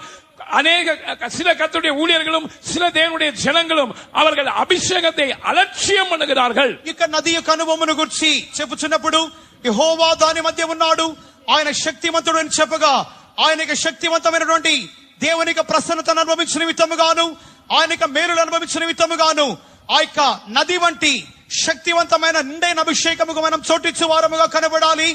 ఆ విధం అందు నిమిత్తముగానే ధ్యాన సమయంలో అభిషేకం నింపబడి సమయంలో పాస్టర్ గారు చెప్పుచున్న రీతిగా కొంతమంది దైవ సేవకులు విశ్వాసులైతే వారు కొద్దిగా మెల్లగానే అన్య భాషలు మాట్లాడే వారిగా సరైన అభిషేకంకు చోటిచ్చు వారిగా కనబడలేదు. కానీ వారు మనం దేవుని సన్నిధానములో ఒక నిండైన అభిషేకంకు చోటిచ్చు వారముగా కనబడాలి. With that fullness of the anointing, it says here, he will make us glad. அந்த அபிஷேகத்தின் the city of God, Zion and Jerusalem. அந்த நதியின் மூலமாக அல்லது அந்த நிறைவான அபிஷேகத்தின் மூலமாக அது தேவனுடைய நகரத்தையும் உன்னதமானவர் வாசம் பண்ணும் பரிசுத்த ஸ்தலத்தையும் சந்தோஷிக்கும். நாம் தான் தேவனுடைய நகரமா இருக்கிறோம். தேவனுடைய நகரமாகிய புதிய எருசலேமாகவும் சீயோன் மலையாகவும் இருக்கிறோம். அந்த பரிசுத்த ஆவியின் நிறைவான அபிஷேகத்தின் மூலமாகத்தான் தேவன் நம்மை மகிழ்விக்கிறார், சந்தோஷிப்பிக்கிறார். Now we are not New Jerusalem, now we are Jerusalem. இப்பொழுது நாம் புதிய எருசலேமாக இல்லை, நாம் எருசலேமாக இருக்கிறோம். ఇక నది యొక్క అనుభవం అనగా ఆ యొక్క నది యొక్క అది సర్వోన్నతుని మన సర్వోన్నతుని మందిరమును పరిశుద్ధ స్థలమును సంతోషపరుచునిగా కనబడుచున్నది. అది యొక్క అభిషేకమును చూపుచున్నది. మనమే ఆ యొక్క నదిగా మార్చబడుచున్న వారముగా కనబడుచున్నాము. మన యొక్క జీవితంలో ఆ యొక్క నిండిన అభిషేకమును మనం పొందుచున్నప్పుడు మనమైతే ఇప్పుడు యెరూషలేముగా మనం కనబడుచు ఆ యొక్క సంతోషమును పొందు వారముగా మారుచున్నాం. He will make us the holy place of the tabernacles of the Most High. உன்னதமானவர் வாசம் பண்ணுகிற பரிசுத்த ஸ்தலமாக அந்த அபிஷேகத்தின் மூலமாக அவர் நம்மை மாற்றுகிறார். సర్వోన్నతుని మందిరమిక పరిశుద్ధ స్థలముగా ఆ యొక్క అభిషేకం మూలముగా ఆయన మార్చుచున్నాడు. Verse 5, he will be in our midst, we shall not be moved. 5ஆம் வசனம் 46ஆம் சங்கீதம் 5ஆம் வசனம் சொல்லுகிறது, தேவன் நம்முடைய நடுவில் இருப்பார், நாம் அசைக்கப்பட மாட்டோம். 46:5 చదువుతున్నప్పుడు ఆయన మన మధ్యలో దేవుడు పట్టణములో ఉన్నాడు, దానికి క్షణము లేదు. God shall help her. Verse 5, and that right early. What does it mean? Verse 1, he's a very present help in trouble. He will not come one moment too late or one moment too early. At that very time he will be there for you. அதிகாலையில தேவன் அதற்கு சகாயம் பண்ணுவார் என்று தமிழில் இருக்கிறது. துரிதமாக தேவன் சகாயம் பண்ணுவார் என்று ஆங்கிலத்தில் சொல்லப்பட்டிருக்கிறது. அந்த துரிதமாக சகாயம் பண்ணுவார் என்பதை நாம் இந்த 46ஆம் சங்கீதத்தின் 1ஆம் வசனத்தை படிக்கும் போது தேவன் நமக்கு அடைக்கலமும் பலனும் ஆபத்து காலத்தில் அனுகூலமான துணையாக இருப்பார். அதாவது ஒரு க்ஷணம் முன்னதாகவோ ஒரு க்ஷணம் தாமதித்தோ அல்ல, தக்க சமயத்தில் தேவன் நமக்கு அனுகூலமான துணையாக சகாயம் பண்ணுவார் என்பதை அது காட்டுகிறது. 5వ వాక్యం కొనసాగించి అరుణోదయమున దేవుడు దానికి సహాయం చేయని తెలుగులోను త్వరితముగా సహాయం చేయని ఆంగ్లంలో చదువుచున్నాము. దాన్ని గురించి 46:1 చదువుచున్నప్పుడు ఆపత్కాలములో ఆయన నమ్మకమైన సహాయకుడు, తగిన కాలములో ఆయన సహాయం చేయవాడు. ఆయన ఒక క్షణము ఆలస్యముగానో ఒక క్షణం ముందుగానో కాదు గాని తగిన సమయములో చక్కగా సహాయం చేయవాడిగా కనబడుచున్నారు. Whatever may come against you spiritually, spiritual enemies, verse 6, the heathen rage, the kingdoms are moved. When you are filled with this fullness of that power, he'll be in your midst. He will utter his voice and they will all melt before him. ஜாதிகள் கொந்தளித்தது, ராஜ்யங்கள் தத்தளித்தது என்று 6ஆம் வசனம் சொல்லும் போது உங்களுடைய ஆவிக்குரிய வாழ்க்கைக்கு விரோதமாக எப்படிப்பட்ட ஆவிக்குரிய சத்துருவின் வல்லமைகள் எழும்பி வந்தாலும் நீங்கள் அந்த நிறைவினால் நிரப்பப்படும் போது கர்த்தர் தம்முடைய சத்தத்தை முழங்க பண்ணுவார். அப்பொழுது அந்த சத்துருக்கள் உருகி போவார்கள். அதைதான் பூமி உருகி போயிற்று என்று நாம் வாசிக்கிறோம். జనములు ఘోషించుచున్నవి, రాజ్యములు కదులుచున్నవేనగా మనకి ఆత్మీయ జీవితంకు విరోధముగా అనేక శక్తులు ఎట్టివిగా కనబడినప్పటికీ ఆ యొక్క నిండైన అభిషేకం మనం చోటివగా ఆయన తన కంఠధ్వనిని వినిపించగా భూమి కరిగిపోవచ్చునని చెప్పబడిన వాక్య ప్రకారముగా అట్టి శక్తులన్నీ పూర్తిగా నిర్మూలమై కరిగిపోవచ్చున్నవి. Literally too many things will come against you to oppose you to live this life. ஆவிக்குரிய பிரகாரமாக மாத்திரமல்ல, எழுத்தின்படியாகவும் கூட பல வல்லமைகள் உங்களுக்கு விரோதமாக இந்த ஜீவியத்தை நீங்கள் செய்யக்கூடாதபடிக்கு உங்களை எதிர்த்து வரும். ఆత్మీయ రీతిగా మాత్రమే కాదు గాని అక్షరానుసారముగా కూడా ఈ జీవితం మనం చేయకుండా ఉండు నిమిత్తమై పలు శక్తులు మనకు విరోధముగా లేచును. But if the Lord our God is in our midst, ஆனால் நம்முடைய தேவனாகிய கர்த்தர் நம்முடைய நடுவில் இருப்பார் என்றால், కానీ మన దేవుడైన యెహోవా మన మధ్యలో ఉన్నట్లయితే, what did the apostles do? What did the disciples do when all the chief priests and all the people came against them? ஜனங்கள் எல்லாரும் அவர்களுக்கு விரோதமாக பிரதான ஆசாரியர்களும் சேர்ந்து எழும்பி வந்தபோது அப்போஸ்தலர்கள் இயேசுவின் சீஷர்கள் என்ன செய்தார்கள்? జనులందరూ ప్రధాన యాజకులను వారికి విరోధముగా లేచినప్పుడు శిష్యులు ఏం చేసి ఉన్నారు? According to Acts chapter 4 verse 23, అపోస్తలుల 4వ అధికారం 23వ వచనத்தை பார்க்கும்போது అపోస్తలులు 4:23లో చెప్పుచున్నప్పుడు they reported all that the chief priests and elders had said unto them. பிரதான ஆசாரியர்களும் மூப்பரும் தங்களுக்கு சொன்ன யாவற்றையும் அவர்கள் வந்து தங்களோடு இருந்தவர்களுக்கு அறிவித்தார்கள். ప్రధాన యాజకులను పెద్దలు తమతో చెప్పిన మాటలన్నిటిని తమతో ఉన్న వారికి తెలియపరచిరి.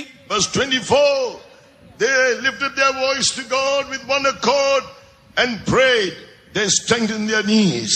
24ஆம் வசனம் சொல்லுகிறது, அவர்கள் அதை கேட்டு ஒருமனப்பட்டு தேவனை நோக்கி சத்தமிட்டு கூப்பிட்டார்கள். அதாவது தங்களுடைய முழங்கால்களை தங்களுடைய ஜெபத்தை அவர்கள் பலப்படுத்தினார்கள். 24వ వాక్యములో వారు విని ఏక మనసుతో దేవునికి బిగ్గరగా మొరపెట్టిరి అనగా వారు మోకరించి వారు ప్రార్థన చేయటకు ప్రారంభించిరి. Here verse 25 it says, David said in Psalm 2 verse 1, 2 and 3, why do the heathen rage and the people imagine a vain thing? சங்கீதம் 2ஆம் சங்கீதம் முதல் 3 வசனத்தில் தாவீது சொன்ன வாக்கியங்களை எடுத்துரைத்து அவர்கள் இங்கே அப்போஸ்தலர்கள் 4ஆம் அதிகாரம் 25ஆம் வசனத்திலிருந்து ஜெபிக்கிறார்கள். புறஜாதிகள் கொந்தளித்து ஜனங்கள் விருதா காரியத்தை சிந்திப்பானேன். 2వ కీర్తన మొదటి 3 వాక్యములు చెప్పబడిన ప్రకారముగానే అదే వాక్యములను అపోస్తలులు ఇక్కడ చెప్పుచు అన్యజనులు ఏలా అల్లరి చేసిరి. Then what did they say? They are the ones who rose up against the Lord and against his anointed one, against God the Father and against Jesus the anointed one, Christ. கர்த்தருக்கு விரோதமாகவும் அவருடைய கிறிஸ்துவுக்கு விரோதமாகவும் இந்த பூமி ராஜாக்கள் எழும்பி நின்றார்கள் என்று சொல்லி அவர்கள் ஜெபிக்கிறார்கள். அதாவது பிதாவாகிய தேவனுக்கு விரோதமாகவும் அவரால் அபிஷேகம் பண்ணப்பட்டதான கர்த்தராகிய இயேசுவுக்கு விரோதமாகவும் அவர்கள் எழும்பினார்கள் என்று ஜெபிக்கிறார்கள். వ్యర్థమైన ఆలోచనలు పెట్టుకొనుచు ప్రభు మీదను ఆయన క్రీస్తు మీదను భూరాజులు లేచిరి అనగా తండ్రి అయిన దేవునికి విరోధముగాను ఆయన మూలముగా అభిషేకింపబడిన కుమారుడైన క్రీస్తుకు విరోధముగాను వారు విరోధముగా లేచుచున్నారు. When they prayed, they said, Lord, verse 29, grant unto thy servants boldness to speak thy word, stretch forth thy hand to heal, verse 30, that signs and wonders may be done by the name of the holy child Jesus, verse 31, there we see the anointing coming like a mighty river. When they had prayed, the place was shaken, where they were assembled together, and they were all filled with the Holy Ghost, and they spake the word of God with boldness. தாவீது சொன்னதான அந்த வார்த்தைகளை மேற்கோள் காட்டி அவர்கள் தொடர்ந்து ஜெபிக்கும் போது 4ஆம் அதிகாரம் தமிழில் 30ஆம் வசனத்திலே நாம் வாசிக்கிறோம், கர்த்தாவே உம்முடைய பரிசுத்த பிள்ளையாகிய இயேசுவின் நாமத்தினாலே அடையாளங்களும் அற்புதங்களும் நடக்கும்படி செய்து பிணியாளிகளை குணமாக்கும்படி உம்முடைய கரத்தை நீட்டி உம்முடைய ஊழியக்காரர் உம்முடைய வசனத்தை முழு தைரியத்தோடும் சொல்லும்படி அவர்களுக்கு அனுகிரகம் செய்தருளும் என்றார்கள். இப்படியாக அவர்கள் தங்களுடைய முழங்கால்களை நிறுத்தி ஜெபித்த போது 31ஆம் வசனத்திலே அபிஷேகமானது நதியை போல கரைந்து வருகிறதை நாம் பார்க்கிறோம். அவர்கள் ஜெபம் பண்ணின போது அவர்கள் கூடி இருந்த இடம் அசைந்தது. அவர்கள் எல்லாரும் பரிசுத்தாவினால் நிரப்ப వేదవచనத்தை ధైర్యమాయి சொன்னார்கள். దావీదు చెప్పిన మాటలను వారు ఆ రీతిగా ప్రార్థన చేయించు కొనసాగించుచుండగా అపోస్తలుల కార్యములు 4వ అధ్యాయం 30వ వాక్యములో రోగులను స్వస్థపరచుటకు నీ పరిశుద్ధుడైన సేవకుడైన యేసు నామము ద్వారా సూచక్రియలు మహత్కార్యములు చేయుటకు నీ చెయ్యి చాచి ఉండగా నీ దాసులు బహు ధైర్యముగా నీ వాక్యం బోధించడం అనుగ్రహించమని చెప్పి వారు మోకరించి వారు ఏకముగా కూడి ప్రార్థించుచుండగానే వారు ప్రార్థన చేయగానే వారు కూడిన చోటు కంపించెను. అప్పుడు వారందరూ పరిశుద్ధాత్మతో నిండిన వారై దేవుని వాక్యమును ధైర్యముగా బోధించిరి. God will give us that boldness in the midst of all that may rise up against our life and his work. தம்முடைய வேலைக்கு this anointing and through his word that he will utter. அவர் உச்சரிக்க போகிற அவருடைய வார்த்தையின் மூலமாகவும் அவர் நமக்கு கொடுக்க போகிறதான அவருடைய அபிஷேகத்தின் மூலமாகவும் நம்முடைய ஜீவியங்களுக்கு விரோதமாகவும் தம்முடைய வேலைக்கு விரோதமாகவும் எழும்ப போகிறதான எல்லா வல்லமைகளையும் கர்த்தர் முற்றிலுமாய் அழிப்பார். మనం ఉచ్చరించినటువంటి మాటల మూలముగాను మనకు దేవుడు అనుగ్రహించిన అభిషేకం మూలముగాను ఆయన యొక్క క్రియకు విరోధముగా మనకు విరోధముగా ఉన్న ప్రతి శక్తులను ఆయన పూర్తిగా నిర్మూలం చేయును.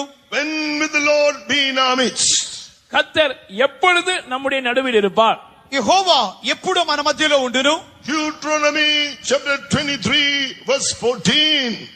உபாகமம் 23:14.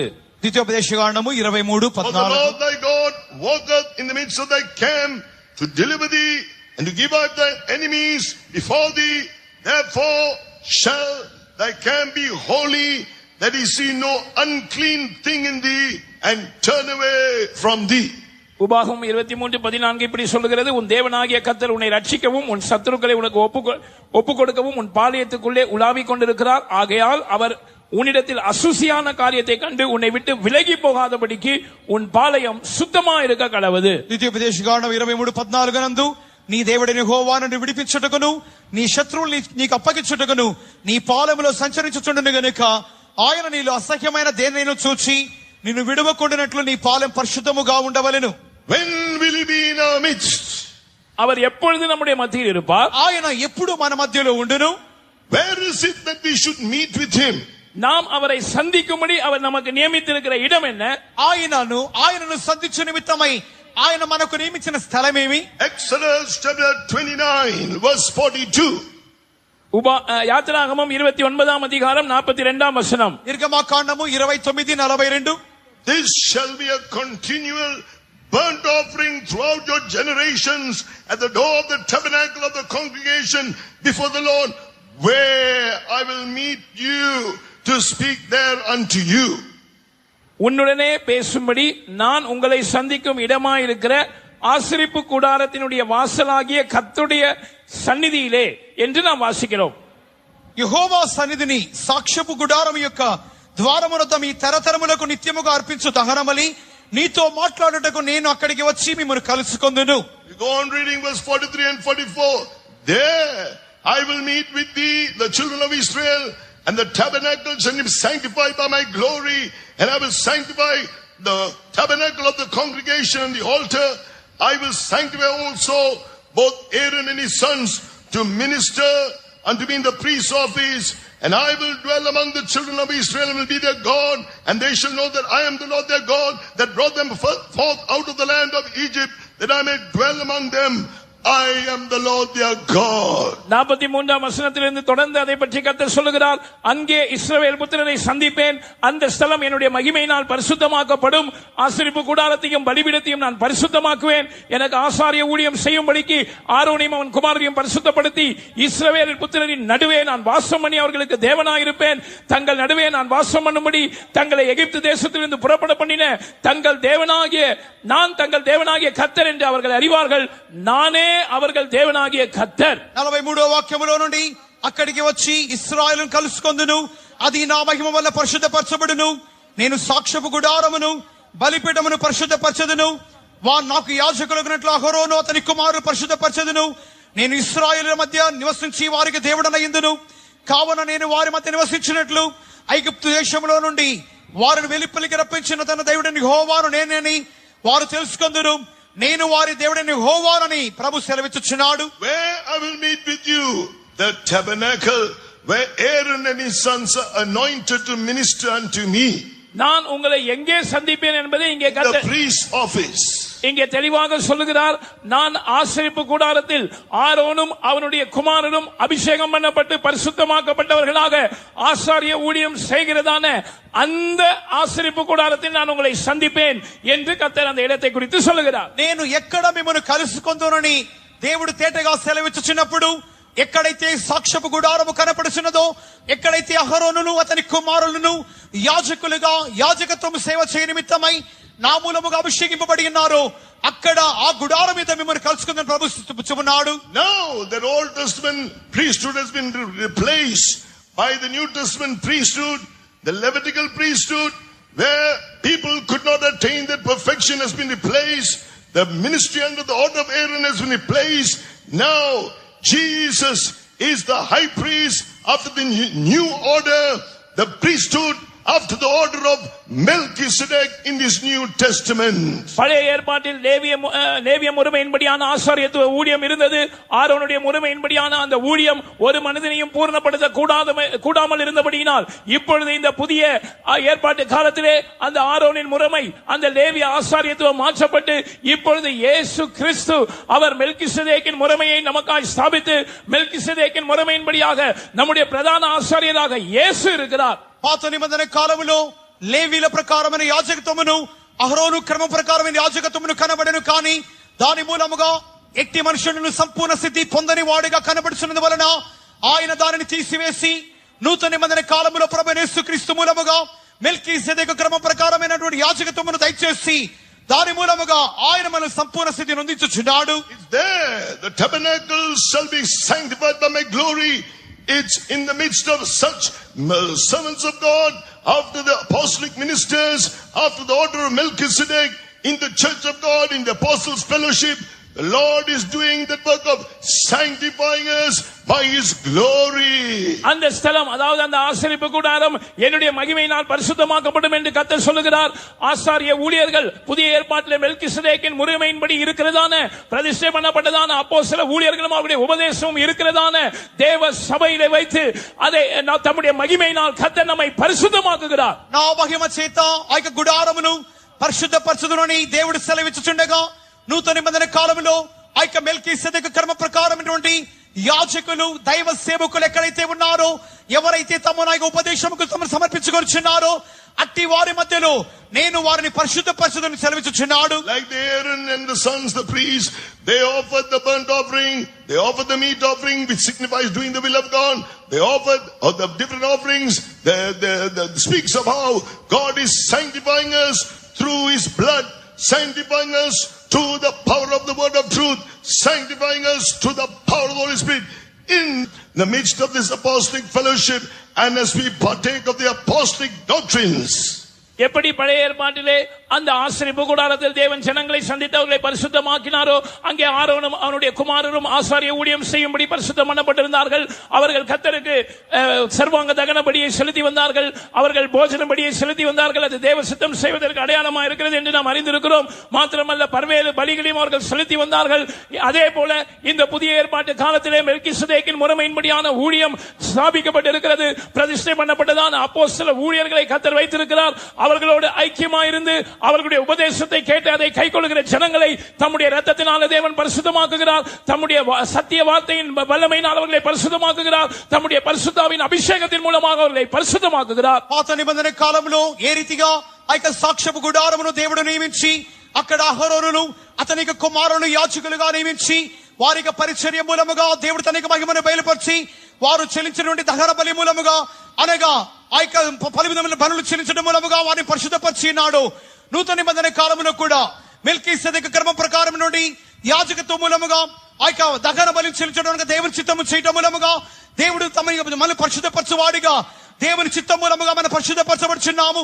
అంత మాత్రమే కాక దేవుని రక్త మూలముగాను, ఆ యొక్క వాక్య మూలముగాను, అభిషేక మూలముగాను మనం సంపూర్ణముగా పరిశుద్ధపరచబడి వారముగా కనపడుచున్నాం. Now coming back to the continuing with Zephaniah 3 verse 17. இப்பொழுது செப்பனியா 3:17க்கு நாம் திரும்பி வருவோம். జెఫన్యా 3:17కు తిరిగి వచ్చినప్పుడు, First, I'm going to take the third point in this saying, He will rest in His love. முதலாவது அதிலே சொல்லப்பட்ட மூன்றாவது குறிப்பை நான் உங்களுக்கு சொல்ல விரும்புகிறேன். அவர் தம்முடைய அன்பின் நிமித்தம் அமர்ந்திருப்பார், அல்லது ஆங்கில மொழிபெயர்ப்பின்படி அவர் தம்முடைய அன்பிலே இளைப்பாறி கொண்டிருப்பார். నేను ఇక 17వ వాక్యములో మూడో అంశమును మొదటిగా చెప్పగోర్చున్నాను. నీ యందు తనకున్న ప్రేమ బట్టి శాంతం వహించును అని చెప్పబడుచున్నది. Now the various explanations. First, God's love gives us rest. இதற்கு பல விளக்கங்கள் உண்டு. ஒரு விளக்கத்தை நான் சொல்லுகிறேன். முதலாவதாக, దేవునుடைய అன்பు நமக்கு இளைப்பாறுதலை கொடுக்கிறது. పలు వ్యాఖ్యానములు కలవు. అందులో ఒకటి, దేవుని ప్రేమ మనకు విశ్రాంతిని దయచేయుచున్నది.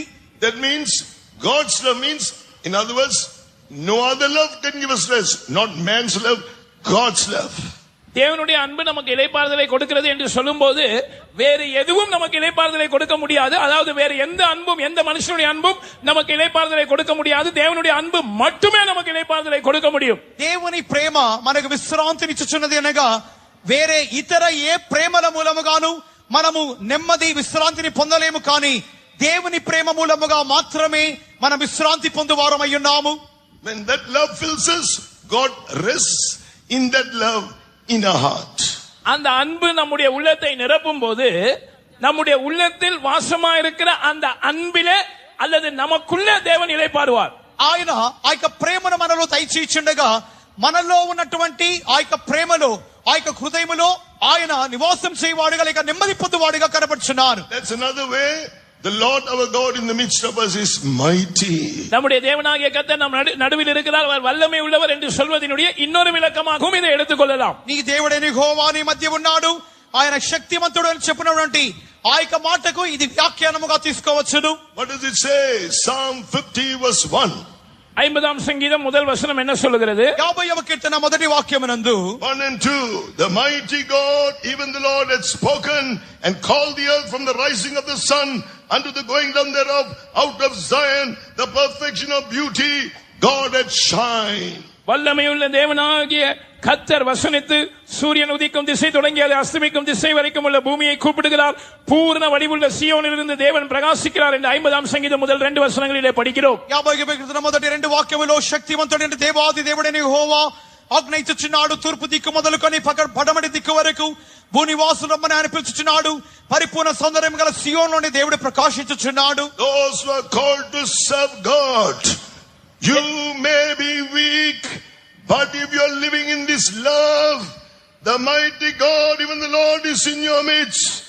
And you may be weak, but He is mighty to work on your behalf. முழு நேர ஊழியத்தில் கர்த்தருக்கு ஊழியம் செய்யும்படியாக அழைக்கப்பட்டவர்கள் கவனியுங்கள். ஒருவேளை நீங்கள் பலவீனராக இருக்கலாம், ஆனால் நீங்கள் அந்த அன்புக்கு இடம் கொடுத்து அந்த அன்பினால் நிரப்பப்படும் போது அந்த அன்பின் மூலமாக உங்கள் தேவனாகிய கர்த்தர் உங்களுக்குள் வாசம் பண்ணி அந்த அன்பிலே இளைப்பாறுவார். உங்கள் தேவனாகிய கர்த்தர் நீங்கள் பலவீனராக இருந்தாலும் உங்கள் நடுவிலே இருந்து உங்களுக்குள் அந்த அன்பிலே இளைப்பாறுகிற அவர் வல்லமையுள்ளவராக இருக்கிறார். సంపూర్ణ సమయముగా దేవునికి సేవ చేయనిమిత్తమై పిలువబడినటువంటి వారు దయచేసి గమనించుడి. ఒకవేళ మీ హృదయములో ఇట్టి ప్రేమ ఉన్నట్లయితే మీరు బహిరంగముగా ఒకవేళ బలహీనులుగా కనబడవచ్చును, గాని ఆ యొక్క ప్రేమ మీలో నివాసం చేయించినప్పుడు ఆయన మీలో శక్తివంతముగా క్రీచేవాడిగా, ఆయన మీలో మీ యొక్క బలహీనతను జయించి మీరు ఆయన కొరకు క్రీచేవారిగా మార్చును. Likewise, all those who are called to Jerusalem, the Lord, when you are filled with His love, the Lord our God in the midst of us is mighty. He is the midst of us, means in the center of our thoughts, in the center of our life. Let Him be in the center. That means He takes the most important place. அதே போல எருசலேமுக்காக அழைக்கப்பட்ட தேவ ஜனங்களும் நீங்கள் அந்த அன்பினால் நிரப்பப்பட்டவர்களாக இருந்தால் உங்கள் தேவனாகிய கர்த்தர் அந்த அன்பிலே இளைப்பாறுகிறவர்களாக உங்கள் நடுவிலே அல்லது உங்களுடைய ஜீவியத்திலே அவர் வாசமாக இருப்பார். அவர் வல்லமை உள்ளவர். உன் தேவனாகிய கர்த்தர் உன் நடுவிலே இருக்கிறார் என்று சொல்லும்போது அவர் நம்முடைய சிந்தனை மண்டலத்தின் மையமாக இருக்க வேண்டும், நம்முடைய ஜீவியத்தின் மையமாக இருக்க வேண்டும், நம்முடைய வாழ்க்கையின் எல்லா அம்சத்தினுடைய மையமாக அவர் இருக்க வேண்டும். అంత మాత్రమే కాక యెరూషలేము నిమిత్తమై పిలువబడినటువంటి దైవ జనాంగం వారి యొక్క జీవితంలో కూడా యెహోవా నీ మధ్య ఉన్నాడు అనగా ఆయన నీ జీవితంలో ఆయన కేంద్ర స్థానంలో కనబడుచున్నాడు. ఆయన నీ తలంపులలోను నీ ప్రతీకమైనటువంటి చిత్తములోను ఆయన కేంద్రీకృతమైనటువంటి మధ్య స్థానంలో ఆయన ఆక్రమించువాడిగా కనబడాలి. Yes, for that we need to be filled. What kind of love is it called? Agape love, divine love, but the word it's called agape love. நாம் அப்படிப்பட்ட அனுபவத்தை அனுபவிக்க வேண்டும் என்றால் எப்படிப்பட்ட அன்பினால் நாம் நிறைந்திருக்க வேண்டும்? அந்த தெய்வீக அன்பு மூல பாஷையிலே அகாப்பே அன்பு என்று சொல்லப்பட்டிருக்கிறது. అట్టి అనుభవమును మనం పొందుకోని నిమిత్తమై మనము ఎట్టి ప్రేమతో నింపబడాలి అని చెప్పబడినప్పుడు ఆ మూల భాషలో అగాపే ప్రేమతో నింపబడవలని చెప్పబడుచున్నది. Agape love means an unconditional love. Even though we hated Jesus, we despised Jesus, oh, Jesus' love for us was still perfect. It was full. He never changed. Agape அன்பு என்று சொல்லும்போது அது நிபந்தனையற்ற மாற்றமில்லாத அன்பு. நாம் எல்லாரும் இயேசுவை வெறுத்தோம், நாம் எல்லாரும் இயேசுவை அசட்டை பண்ணினோம், ஆனாலும் அவர் நம்மை நேசித்தார். அவருடைய அன்பிலே மாற்றமில்லை. நாம் அவரை நேசித்தால் தான் அவர் நம்மை நேசிப்பார் என்ற நிபந்தனையின் பேரில் அல்ல, நிபந்தனை இல்லாமல் மாற்றம் இல்லாமல் அவர் நம்மை நேசித்தார். అగాపే ప్రేమ అనగా షరతులు లేనటువంటి ఎటువంటి మార్పు లేనటువంటి ప్రేమగా కనబడుచున్నది. మనము దేవుని శత్రువులుగా ఉంటిమి, ఆయనను మనం నిర్లక్ష్యం చేసితిమి, కానీ నిర్లక్ష్యం చేసినప్పటికీ మనల్ని ప్రేమించు నిమిత్తమై ఆయన ఎటువంటి షరతులు లేకుండా ఆయన తన మార్పు లేని ప్రేమతో మనల్ని ప్రేమించి ఉన్నాడు. Look at everyone through this agape love, whether they despise you, whether they reject you, whether they humiliate you, then the Lord your God will be in your midst, mighty, resting in that love in your heart. ஒருவேளை நீங்கள் மற்றவர்களால் புறக்கணிக்கப்படலாம், மற்றவர்கள் உங்களை அசட்டை பண்ணலாம், மற்றவர்கள் உங்களை தாழ்த்தி சிறுமைப்படுத்தலாம். ஆனால் எல்லாரையும் நீங்கள் அந்த அகாப்பே அன்பினால், தெய்வீக அன்பினால் நிறைந்து பார்ப்பீர்கள் என்றால், நேசிப்பீர்கள் என்றால், அந்த அன்பிலே தேவன் இளைப்பாறுகிறவராய் உங்களுடைய ஜீவியத்தின் மையமாக அவர் வாசம் பண்ணுவார். உங்கள் தேவனாகிய கர்த்தர் உங்கள் நடுவில் இருக்கும்போது அவர் வல்லமை உள்ளவராய் இருப்பார். ఒకవేళ నీ జీవితంలో ఇతరులు నిన్ను నిరాకరించవచ్చును, నిన్ను అపనిందముగా మాట్లాడవచ్చును, వారు నీకు విరోధముగా క్రియ చేయవచ్చును. కానీ నీ జీవితంలో ఆయన అటువంటి అగాపే ప్రేమతో నీ నింపబడినట్లయితే ఆ వారిని, అటువంటి వారిని నీవు ఒకే దృష్టితో నీవు చూచి ఆ ప్రేమతో నీ ప్రేమించినట్లయితే ఆయన నీ హృదయములో నివసించు వాడిగా, ఆయన నీ హృదయములో నెమ్మది విశ్రాంతి పొందేవాడిగా, ఆయన నీలో శక్తివంతుడిగా క్రియ చేయుచున్నాడు. In addition, he will rest in his love means he is silently planning in love. There are times in your life you seem to see appears God is silent. You seem to be praying, but you're going through a certain path. It seems like God is silent. No, he is planning for you silently in his love. அவர் தம்முடைய அன்பிலே இளைப்பாறுவார் என்று சொல்வதனுடைய இன்னொரு விளக்கம் என்னவென்று சொன்னால், வேறொரு மொழிபெயர்ப்பிலே அவர் தம்முடைய அன்பின் நிமித்தம் மௌனமாக திட்டமிட்டுக் கொண்டிருப்பார் என்று சொல்லப்பட்டிருக்கிறது. சில வேளை ஆண்டவர் உங்களுடைய ஜீவியத்தில் மௌனமாக இருக்கிறதை போல நீங்கள் உணரக்கூடும். நீங்கள் சில பாதைகளின் ஊடாய் கடந்து போகும்போது நீங்கள் ஜெபிக்கிறீர்கள், ஆனால் அவரிடத்திலிருந்து பதில் வரவில்லை, அவர் மௌனமாக இருக்கிறார் என்று நீங்கள் உணரக்கூடும். ஆனால் அவர் மௌனமாக இல்லை, தம்முடைய அன்பின் நிமித்தம் உங்களுடைய வாழ்க்கையில் அவர் அமைதியாக ஏதோ ஒன்றை திட்டமிட்டுக் கொண்டிருக்கிறார். ఆయన తన ప్రేమను బట్టి శాంతం వహించును లేక విశ్రమించుని చెప్పగా, ఇంకొక తర్జుమాలో చూచినప్పుడు ఆయన తన యొక్క ప్రేమను బట్టి ఆయన మౌనముగా ఉన్నాడని అక్కడ చెప్పబడుచున్నది. ఆయన మౌనముగా ఉన్నాడని ఒకవేళ మీ జీవితంలో మీరు ప్రార్థన చేయొచ్చు, పలు కాలముల కొరకు మొరపెట్టు వారిగా ఉండవచ్చును, ఆయన తనటి జవాబు లేని వారిగా మీరు కనబడవచ్చును. కానీ ఆయన మౌనముగా అక్కడ ఏదో ఒక కార్యమును మీ కొరకు ఆయన ప్రణాళిక రచించువాడిగా, మీ కొరకు క్రియ చేయవాడిగా ఆయన కనపడుచున్నాడు. Just understand, God loves you. All things work together for good to them who love God. Just go on getting filled with his love. அப்படிப்பட்ட சூழ்நிலையில் His இருக்கிற love will become joy unspeakable and full of glory. 1 Peter chapter 1 verse 8. இப்படிப்பட்ட பாதைகளில் கடந்து போகிறவர்கள் ஒன்றை மாத்திரம் நீங்கள் புரிந்து கொள்ளுங்கள், தேவன் உங்களை நேசிக்கிறார். அவருடைய அநாதி தீர்மானத்தின்படி அழைக்கப்பட்டவர்களாய் உள்ளத்தில் அன்பு கூறுகிற உங்களுக்கு சகலமும் நன்மைக்கு ஏதுவாய் இருக்கிறது நடக்கிறது. அதை விளங்கிக் கொண்டு நீங்கள் அந்நிய பாஷைகளில் பேசிக்கொண்டே அவருடைய அன்பினால் இன்னும் நிரப்பப்படுங்கள். அப்பொழுது 1 பேதுரு 1 அதிகாரம் 8 வசனத்தில் சொல்லப்பட்டது போல அந்த அந்நிய பாஷையானது சொல்லி முடியாததும் மகிமையினால் நிறைந்ததுமான சந்தோஷமாய் உங்களுக்குள்ளே உருவெடுக்க ஆரம்பிக்கும். ఇట్టి స్థితుల గుండా ఒకవేళ మీరు వెలుచున్నారా, మీరు ధైర్యముగా ఉండండి. మీ నిమిత్తమై ఆయన మౌనముగా, ఆయన తన ప్రణాళిక రచించుచు మీ నిమిత్తమైన రహస్యముగా ఆయన క్రియ వారిగా కనపడుచున్నారు.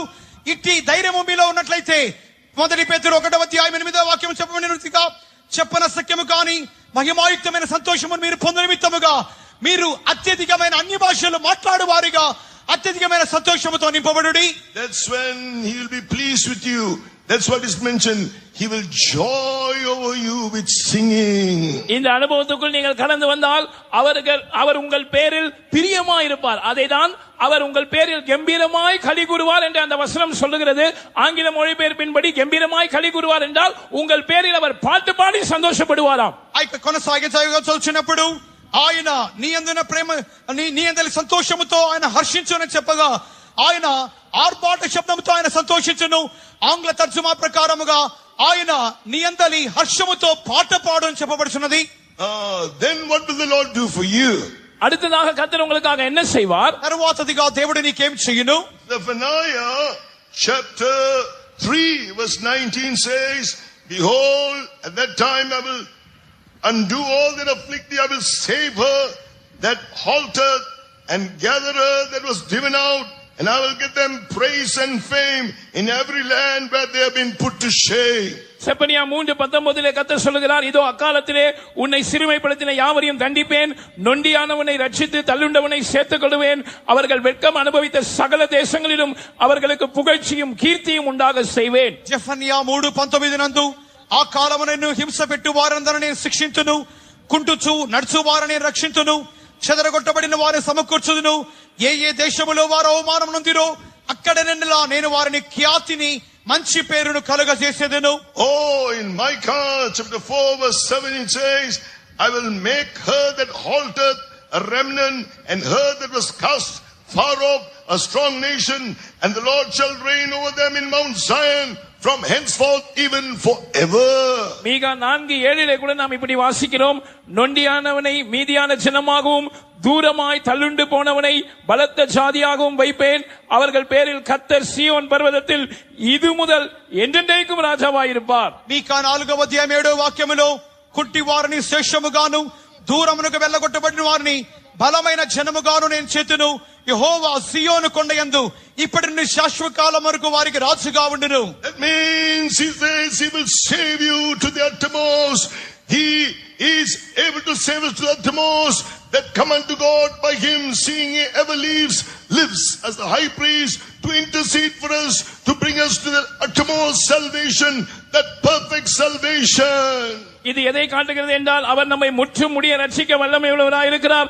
அதைத்தான் நாம் வேதத்தில் வாசிக்கும் போது, தமது மூலமாய் தேவனிடத்தில் சேருகிறவர்களுக்காக வேண்டுதல் செய்யும்படி அவர் எப்பொழுதும் உயிரோடு இருக்கிறவர். ஆகையால் அவர்களை முற்றும் முடிய ரட்சிக்க வல்லவராய் இருக்கிறார். கடைசி ரட்சிப்பு வரைக்கும் அவர் நமக்கு தர வல்லவராய் இருக்கிறார். ఇది దేవుడు చూపుచున్నది అనగా, ఆయన పూర్తిగా సంపూర్ణముగా మనం రక్షించు వారిగా కనపడుచున్నాడు. ఆయన మూలముగా ఆయన దగ్గర చేరు వారిని రక్షించు నిమిత్తమై ఆయన విజ్ఞాపన చేయవాడిగా కనపడుచున్నాడు అనగా, చివరి వరకు సంపూర్ణ రక్షణ పొందు వరకు ఆయన మనల్ని రక్షించువాడిగా కనపడుచున్నారు. Lord shall reign over them in Mount Zion from henceforth even forever. இது முதற்கொண்டு என்றென்றைக்கும் சீயோன் மலையிலே கர்த்தர் அவர்கள் பேரில் ராஜாவாய் இருப்பார். ఇది మొదలుకొని ఎన్నటెన్నటికీ సియోను కొండ మీద దేవుడు వారికి రాజుగా ఉండును. Zephaniah chapter 3 verse 20, at that time I'll bring you again, even the time that I gather you, for I'll make you a name and a praise among all people of the earth, when I turn back your captivity before your eyes, said the Lord. Zephaniah 3:20 சொல்லும்போது, அக்காலத்திலே உங்களை கூட்டி கொண்டு வருவேன், அக்காலத்திலே உங்களை சேர்த்துக் கொள்வேன், உங்கள் கண்காண நான் உங்கள் சிறையிருப்பை திருப்பும் போது பூமியில் உள்ள சகல ஜனங்களுக்குள்ளும் நான் உங்களை கீர்த்தியும் புகழ்ச்சியுமாக வைப்பேன் என்று கர்த்தர் சொல்லுகிறார். సెఫనియా 3:20 నందు, ఆ కాలమున మీరు చూచుండగా నేను మిమ్మల్ని చెరలో నుండి రప్పించి మిమ్మల్ని సమకూర్చిన తరువాత మిమ్మల్ని నడిపించును. నిజముగా భూమి మీద ఉన్న జనుల దృష్టికి నేను మిమ్మల్ని ఖ్యాతిని మంచి పేరును తెప్పించును. ఇదే యెహోవా వాక్కు. According to Deuteronomy chapter 26 verse 19, he says, he has avouched us to be his peculiar people. Verse 19, to make us high, his Israelites, the Israelites, his people, to make them high above all nations which he hath made, in praise and in name, in honor, that thou mayest be an holy people unto the Lord thy God, as he hath spoken. நாம் அவருக்கு சொந்த ஜனமாய் இருக்கும்படி அவர் நம்மை தெரிந்து கொண்டார். அவர் நம்மை எப்படி வைக்க போகிறார் என்பதை குறித்து உபாகமம் 26:18-19 நாம் வாசிக்கும் போது, நான் உண்டு பண்ணின எல்லா ஜாதிகளை பார்க்கிலும் புகழ்ச்சியிலும் கீர்த்தியிலும் மகிமையிலும் உன்னை சிறந்திருக்கும்படி செய்வேன் என்றும், நான் சொன்னபடியே நீ உன் தேவனாகிய கர்த்தரான எனக்கு பரிசுத்த ஜனமாய் இருப்பாய். ఆయన జన్మముగా ఉండు నిమిత్తమై ఎన్నుకొని ఉన్నాడనియు అట్టి వారికి ఆయన ఏం చేయుచున్నాడనగా, ద్వితీయోపదేశకాండము 26:19 నందు, తాను సృజించిన సమస్త జనముల కంటే నీకు కీర్తి ఘనత పేరు కలుగునట్లు నిన్ను హెచ్చించుతునని ఆయన సెలవిచ్చినట్లు, నీవు నీ దేవుడైన యెహోవాకు ప్రతిష్ఠితమైన జనమైందుమని యెహోవా ఈ దినమున ప్రకటించెను. When he has saved us to that the most, we are not going to be for a praise, for a name, an honor, just for a little while among some nations. It is going to be for all eternity. அவர் நம்மை முற்றுமுடிய ரட்சிக்கும் போது ஏதோ கொஞ்சம் ஜாதிகள் மத்தியிலே கொஞ்ச காலத்துக்கு அவர் நம்மை கீர்த்தியும் புகழ்ச்சியுமாக மகிமையில சிறந்திருக்கும்படி செய்வது மாத்திரமல்ல, நித்தியமாக அவர் நம்மை புகழ்ச்சியிலும் கீர்த்தியிலும் மகிமையிலும் எல்லா ஜாதிகளை பார்க்கிலும் சிறந்திருக்கும்படி செய்ய போகிறார். సంపూర్ణముగా ఆయన మనం రక్షించును అనగా, ఏదో కొద్ది జనముల మధ్యలో కొద్ది కాలం మట్టుకే ఆయన మనం రక్షించువాడుగా కీర్తి ఘనత కలిగించువాడుగా కాదు గాని, ఆయన ఎన్నటెన్నటికి సమస్త భూజనముల మధ్యలో ఆయన మనను కీర్తి ఘనత ఖ్యాతి కలుగు నిమిత్తమై ఆయన సంపూర్ణముగా మనం రక్షించువాడై ఉన్నారు. That is when he says he will rejoice over us with joy. What does it mean? அப்பொழுதுதான் அவர் நம் பேரில் சந்தோஷமாய் களி கூறுவார். அப்படி என்றால் என்ன அர்த்தம்? ఆయన మనందరి సంతోషముతో హర్షించును అనగా అర్థమేమి?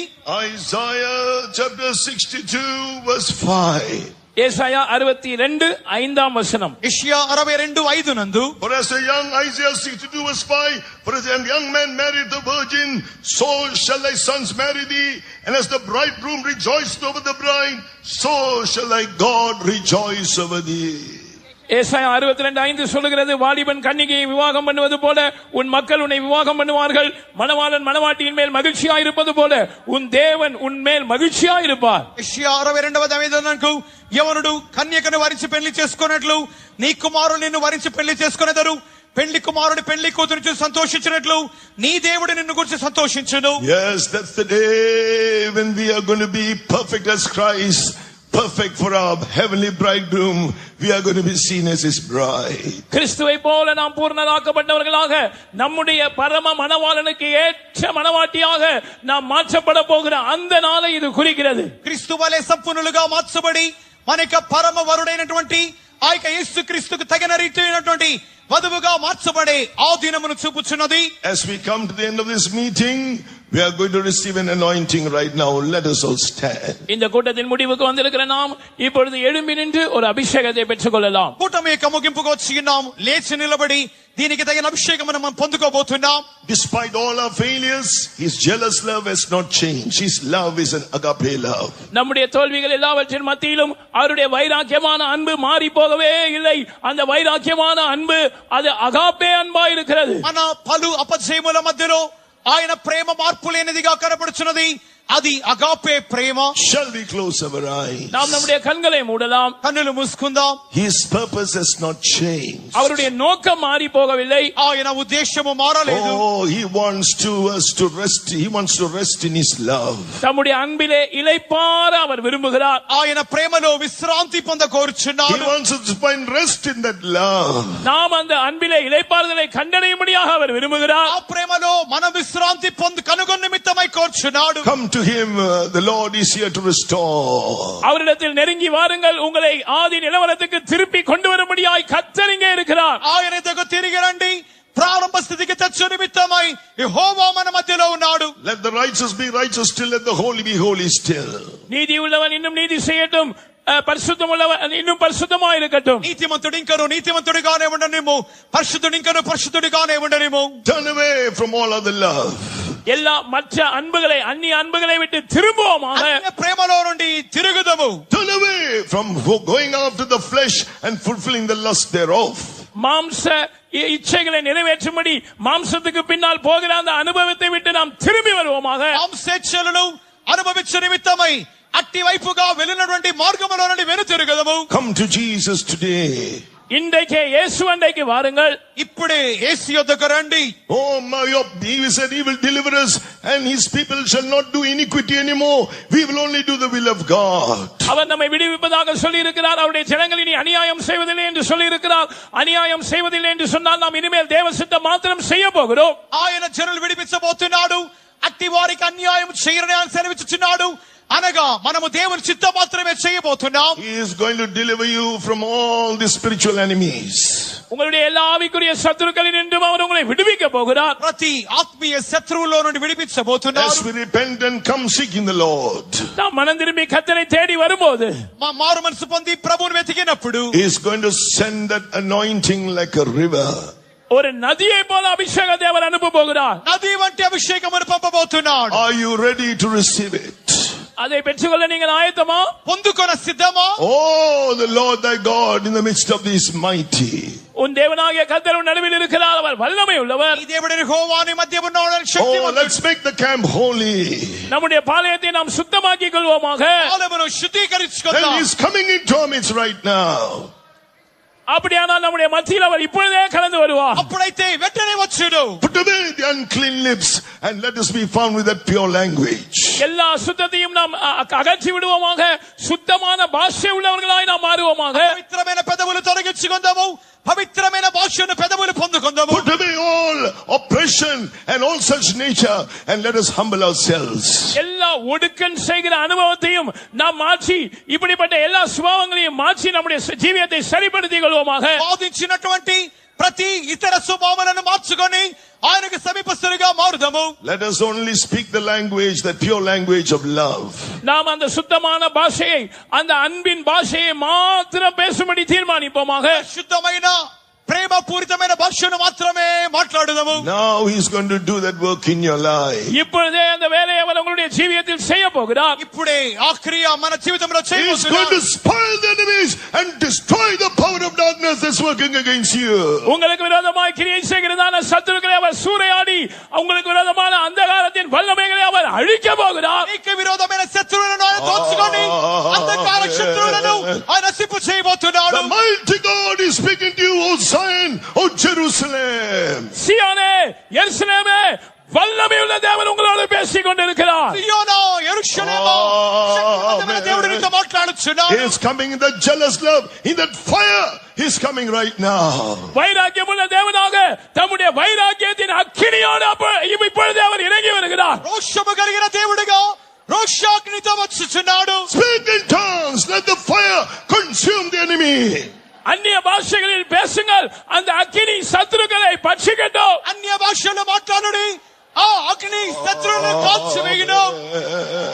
Hallelujah, hallelujah, hallelujah, hallelujah, hallelujah, hallelujah. We won't sing any choruses, just the anointing is enough. Chorus பாட போவதில்லை, அபிஷேகத்தை பெற்றுக் கொள்ளுங்கள், அது போதும். పాటలు పాడలేదు, అభిషేకం పొందుడి. The fire is coming down. அக்கினி இறங்கி வருகிறது. అగ్ని దిగుచున్నది. All the enemies, the nations, all that's coming against you is being consumed. உங்களுக்கு விரோதமாய் எழும்பி வருகிறதான எல்லா சத்துருவின் வல்லமைகளும் பட்சிக்கப்பட்டு போகிறது. విరోధమైన శత్రువులు కాల్చివేయబడును. Hallelujah.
Hallelujah.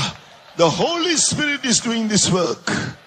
பரிசுத்தாவியானவர் இந்த வேலையை நமக்குள் செய்கிறார். పరిశుద్ధాత్ముడు ఈ క్రియ మనలో చేయించున్నాడు. Just one more time. ஒரே முறை கூட మరి ఒక్కసారి the nations rage. ஜாதிகள் கொந்தளிக்கிறது. The heathens rage, the kingdoms are moved. புறஜாதிகள் கொந்தளிக்கிறார்கள், ராஜ்யங்கள் தத்தளிக்கிறது. జనములు ఘోషించుచున్నారు, రాజ్యములు తొందరపడుచున్నాయి. Whatever is coming against your life, your family, your job, your study, whatever it be, sickness or whatever it be, the Lord is going to give you an anointing. He will taste voice. It will all melt right now. உங்களுடைய ஜீவியத்துக்கு விரோதமாக எழும்பி வருகிற எந்த வல்லமையானாலும், உங்களுடைய படிப்போ வேலையோ குடும்பமோ எதற்கு விரோதமாக எழும்பி வருகிற எந்த வல்லமையானாலும், உங்களுடைய சரீரத்துக்கு விரோதமாக ஆரோக்கியத்துக்கு விரோதமாக எழும்பி வருகிறதான வியாதியின் எந்த வல்லமையா இருந்தாலும், எந்த வல்லமையானாலும் இந்த அபிஷேகத்தினால் அது இப்பொழுது உருகி போக போகிறது. మీ ఆత్మీయ జీవితంకు విరోధముగాను మీకు చదువుకు మీకు కుటుంబానికి మీకు శరీర ఆరోగ్యానికి క్రియ చే విరోధముగా ఎట్టి శక్తి అయినప్పటికీ కరిగిపోవచ్చున్నది. విశ్వాసిత అన్య భాషகளை பேசுங்க. విశ్వాసముతో అన్య భాషల్లో మాట్లాడండి.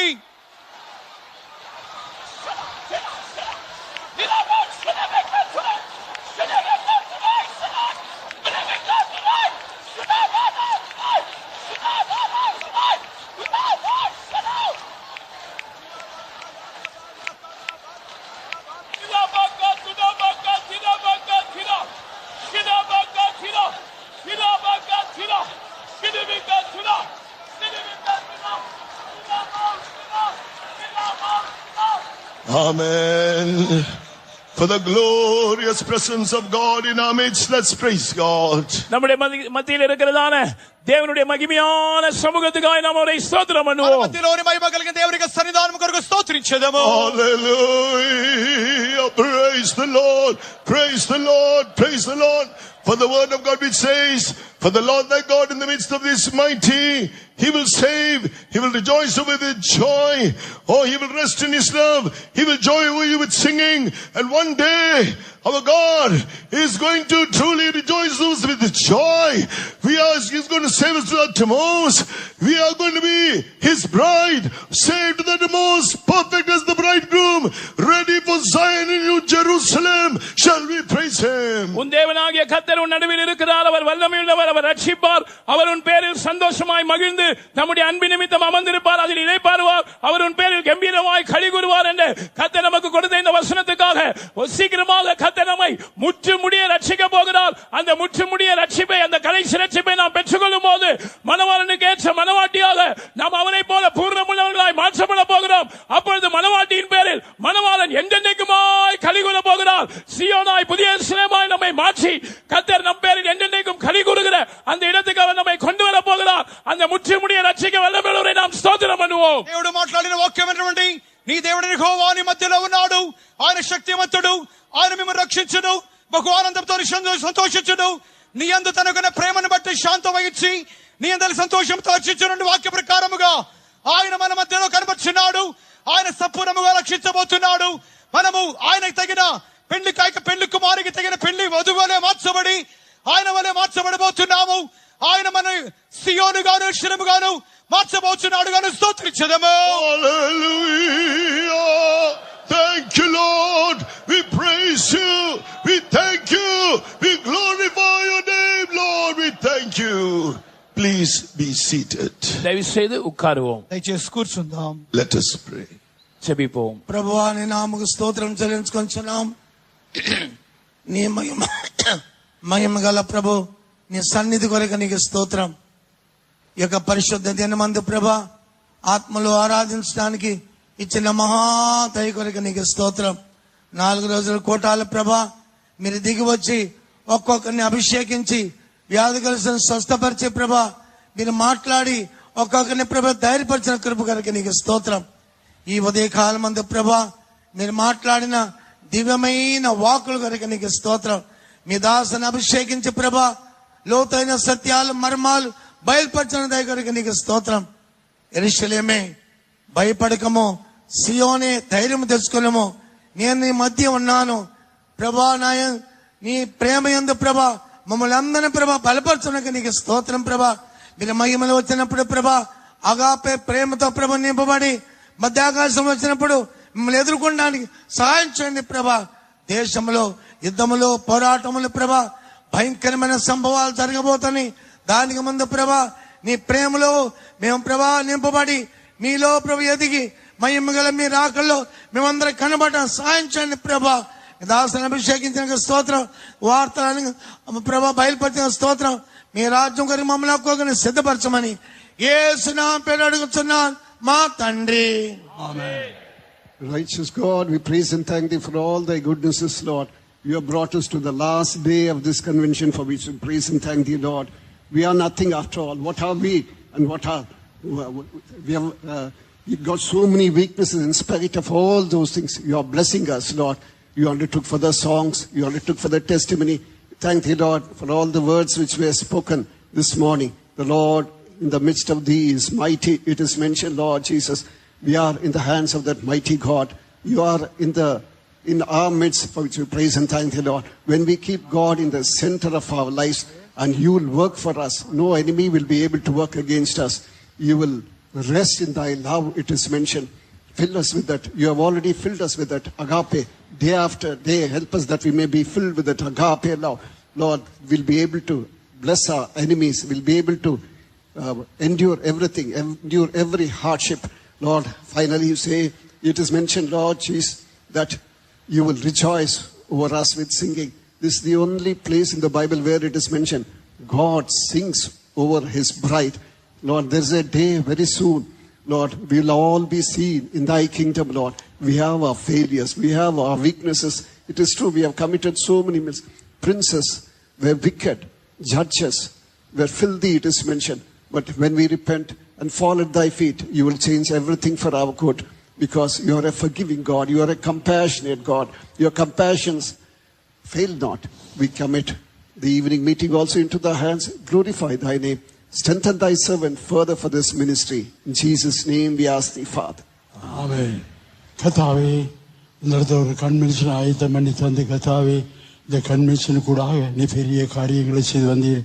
அந்தவனே நாளுக்கு நாளாக ஒவ்வொரு நாளும் கர்த்தாவோட வார்த்தைகளை கேட்டு ஒவ்வொரு தங்களுடைய ஜீவங்களை சரிப்படுத்திக் கொள்ளும்படியாக அனுமோடு கிட்டு சேரும்படியாக இப்படி ஒரு சிலாக்கியத்தினை தந்திருக்கிற ஐயா சுவாமி.